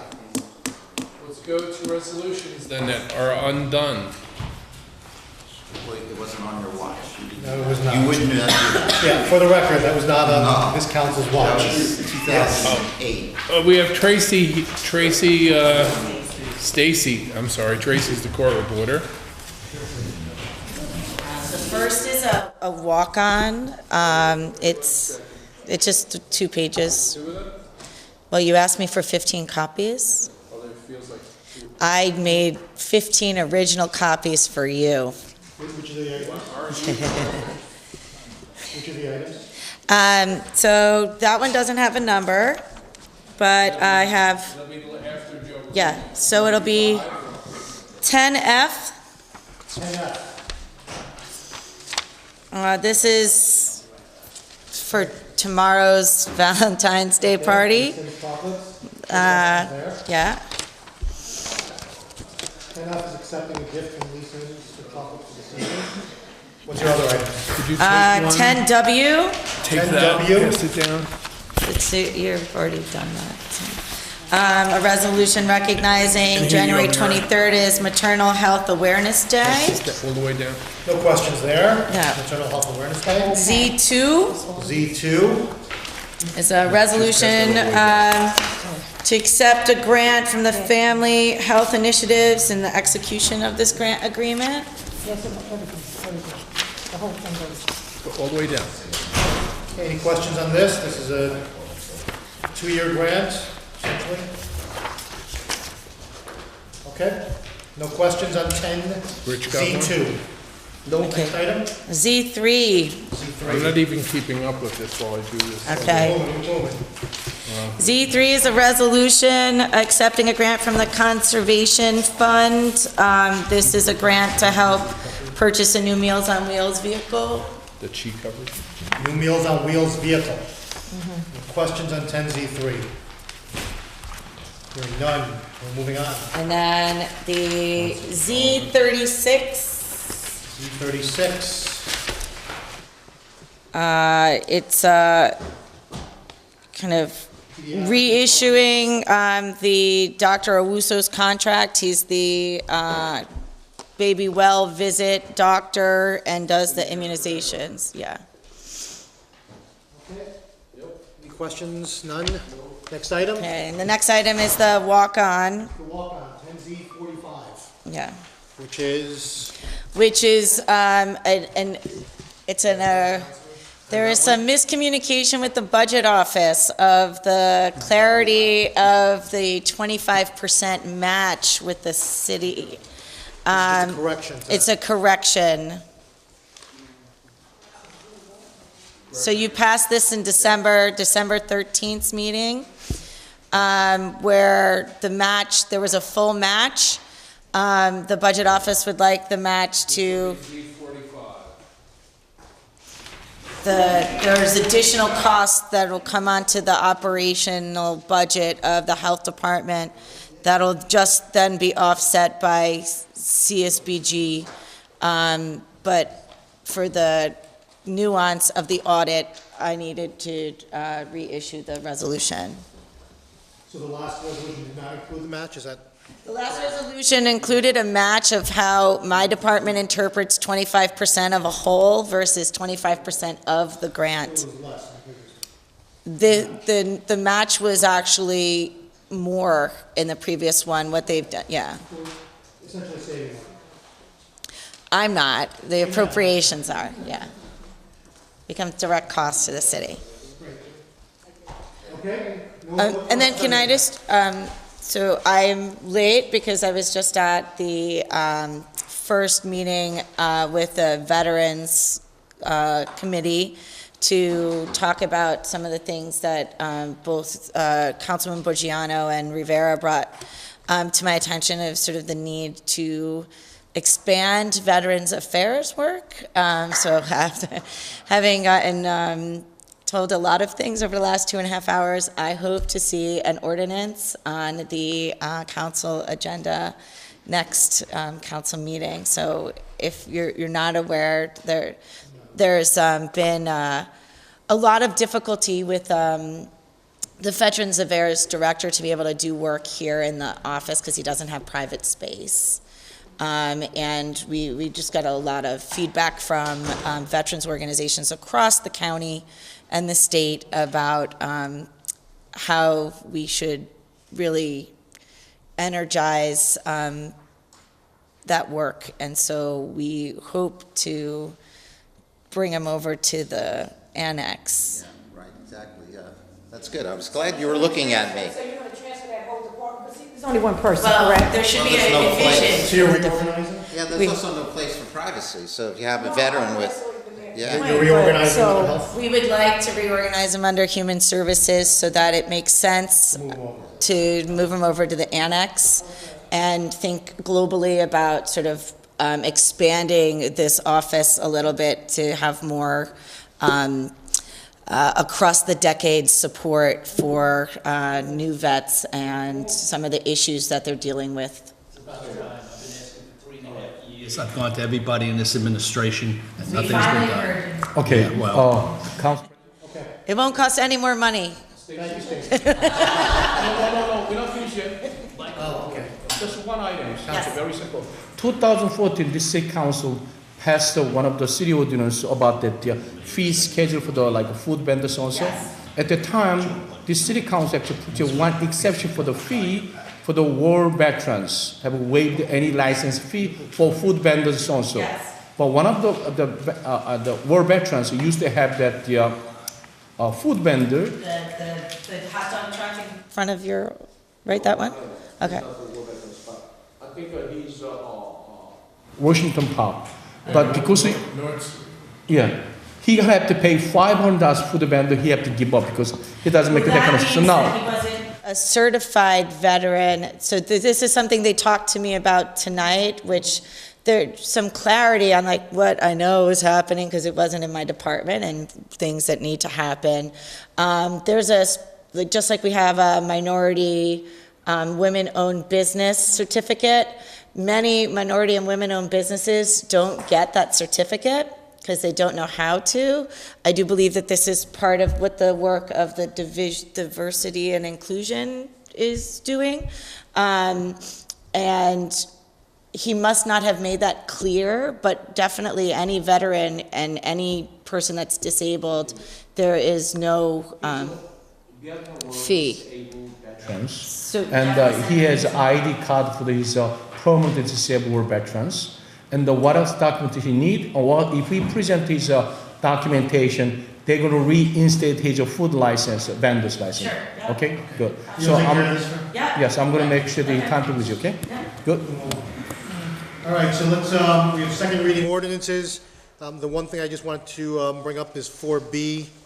You all received the email from the mayor, had a conversation with him about this and with regard to the deed restrictions, but also some of the financial terms.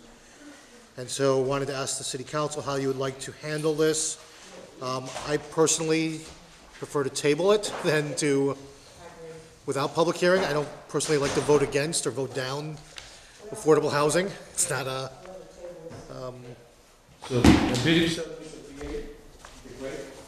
So this one, actually, land come from the JCRA. This project, it come from the land, come from the JCRA. But the yeah. For B? yes. Okay. But when the JCRA transfer ownership of land to developer, they say nominal consideration. So they give the land with some monetary exchange. I guess they pay for that. But would you find out for me how much they pay for this land? They gave to the JCRA for this land? Yeah, JCRA gave the land to developer. And how much did JCI get? Yes, but we'd like to know what kind of dollar amount they JCRA charge for, because in document they just nominal consideration. I don't know how much they talking about. Maybe $1 or $10. So I'd like to know. Okay. Yeah, sure. All right. So we're gonna have an answer, right? Yeah. All right. Okay, to the top of the resolutions. We have an emergency temporary appropriation. We have a resolution authorizing calendar year 2017 appropriation reserve transfers. C is authorizing the settlement of the lawsuit of Charlotte Brewster versus the City of Jersey City. D, E, and F were covered. G through K all authorize the cancellation and refund of tax sale certificates sold in error. L and M cancel real estate taxes on properties due to erroneous assessments. N authorizes a refund of $7,762 to settle a tax appeal by Ganesh Shiva Mandir Corporation before the Tax Court of New Jersey. O is authorizing the business administrator to execute a discharge of mortgage affecting 763 Garfield Avenue. We did P and Q. R through V are honoring people. Whitney Houston's mother for having a street renamed after her in Newark. Yes. Yes. Yeah, why are we having a resolution for something in Newark? It was requested and done. It was requested and done, Councilman. Perhaps Emily is a resident, is she? She's a resident of Newark. She's S is commemorating Israel. She gave us Whitney Houston, so that's enough for me. S is commemorating the life of Jean Marie Green, and probably undid her too. T, a resolution commemorating the life of Sally Elizabeth Days. U and V both commend acts of heroism and bravery by Henry Bednarski and Anthony Delfino. W and X were done earlier. Y is a resolution authorizing a license and access agreement with Honeywell International to perform environmental investigation and remediation activities on certain chromium contaminated sites within the city. Z3 is a resolution of the council authorizing the acceptance of a grant from the Conservation Fund and the execution of a grant agreement. Z4, Z5, Z6 were done. Z7 is a shared services agreement with the County of Bergen to provide services related to the prevention of cancer. Z8, all the way through Z14 were done. Z15 is an agreement with Civil Solutions, a division of Adams, Riemann, and Hagen. This is for digital map maintenance for the tax assessor. Z16, Z17 were done. Z18 is an award of a competitively bid contract to Smart City Media for network public information kiosks in Jersey City. 19 was done. 20 is a contract with WB Mason for the purchase, delivery, and installation of office furniture for the Department of Administration. Z21 is a resolution authorizing the award of a contract to Access Control Technologies for the installation of magnetic locks on courtroom doors at the municipal court. Okay, Z10, Z21.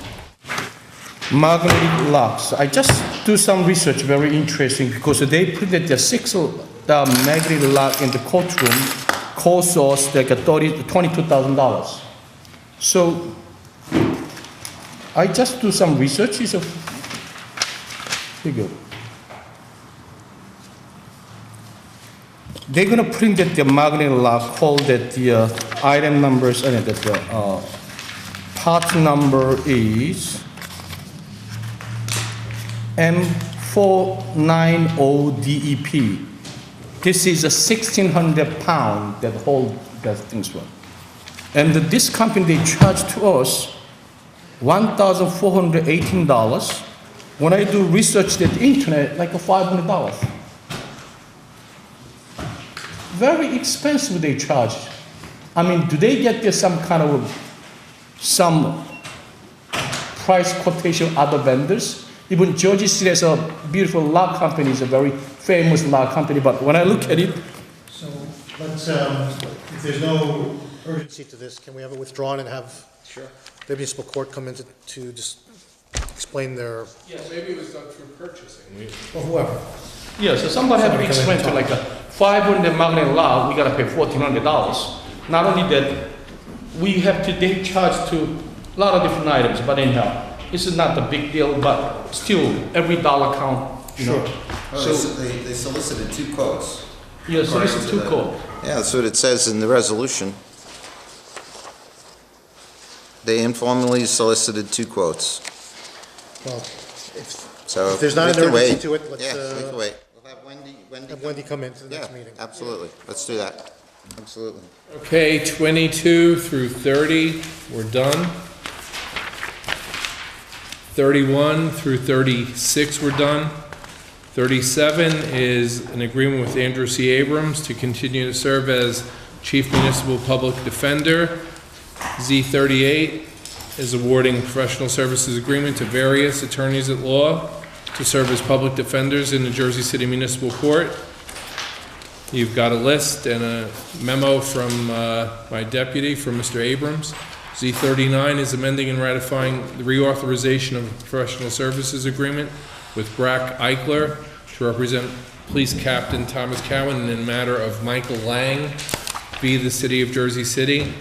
Z40 is an agreement between the city and Blue Cross Blue Shield to administer our self-funded health plan as an EUS. Z41 is authorizing a professional services agreement with Strulitz and Gargiulo, therapy and rehabilitation, to provide physical therapy and rehabilitation services for employees injured on the job for the City of Jersey City. Z42 is urging the Department of Homeland Security to maintain temporary protected status, TPS, under Section 244B of the Immigration and Nationality Act for the Nepali citizens living in the United States. Any other questions about Z42? We'll sponsor that. This is similar to a resolution that we did last year when they were, I believe it was last year, regarding TPS, temporary protected status. One. We have a motion by Councilperson Ridley. Second. By Councilperson Prinzary. I just had to take a deep breath. To adjourn at 9:01, Councilperson Ridley. Prinzary. Yes. Bagiano. To adjourn, Yun. Solomon is absent. Robinson. Rivera is absent. Waterman is absent. Council President, to adjourn. To adjourn, Council President. To adjourn.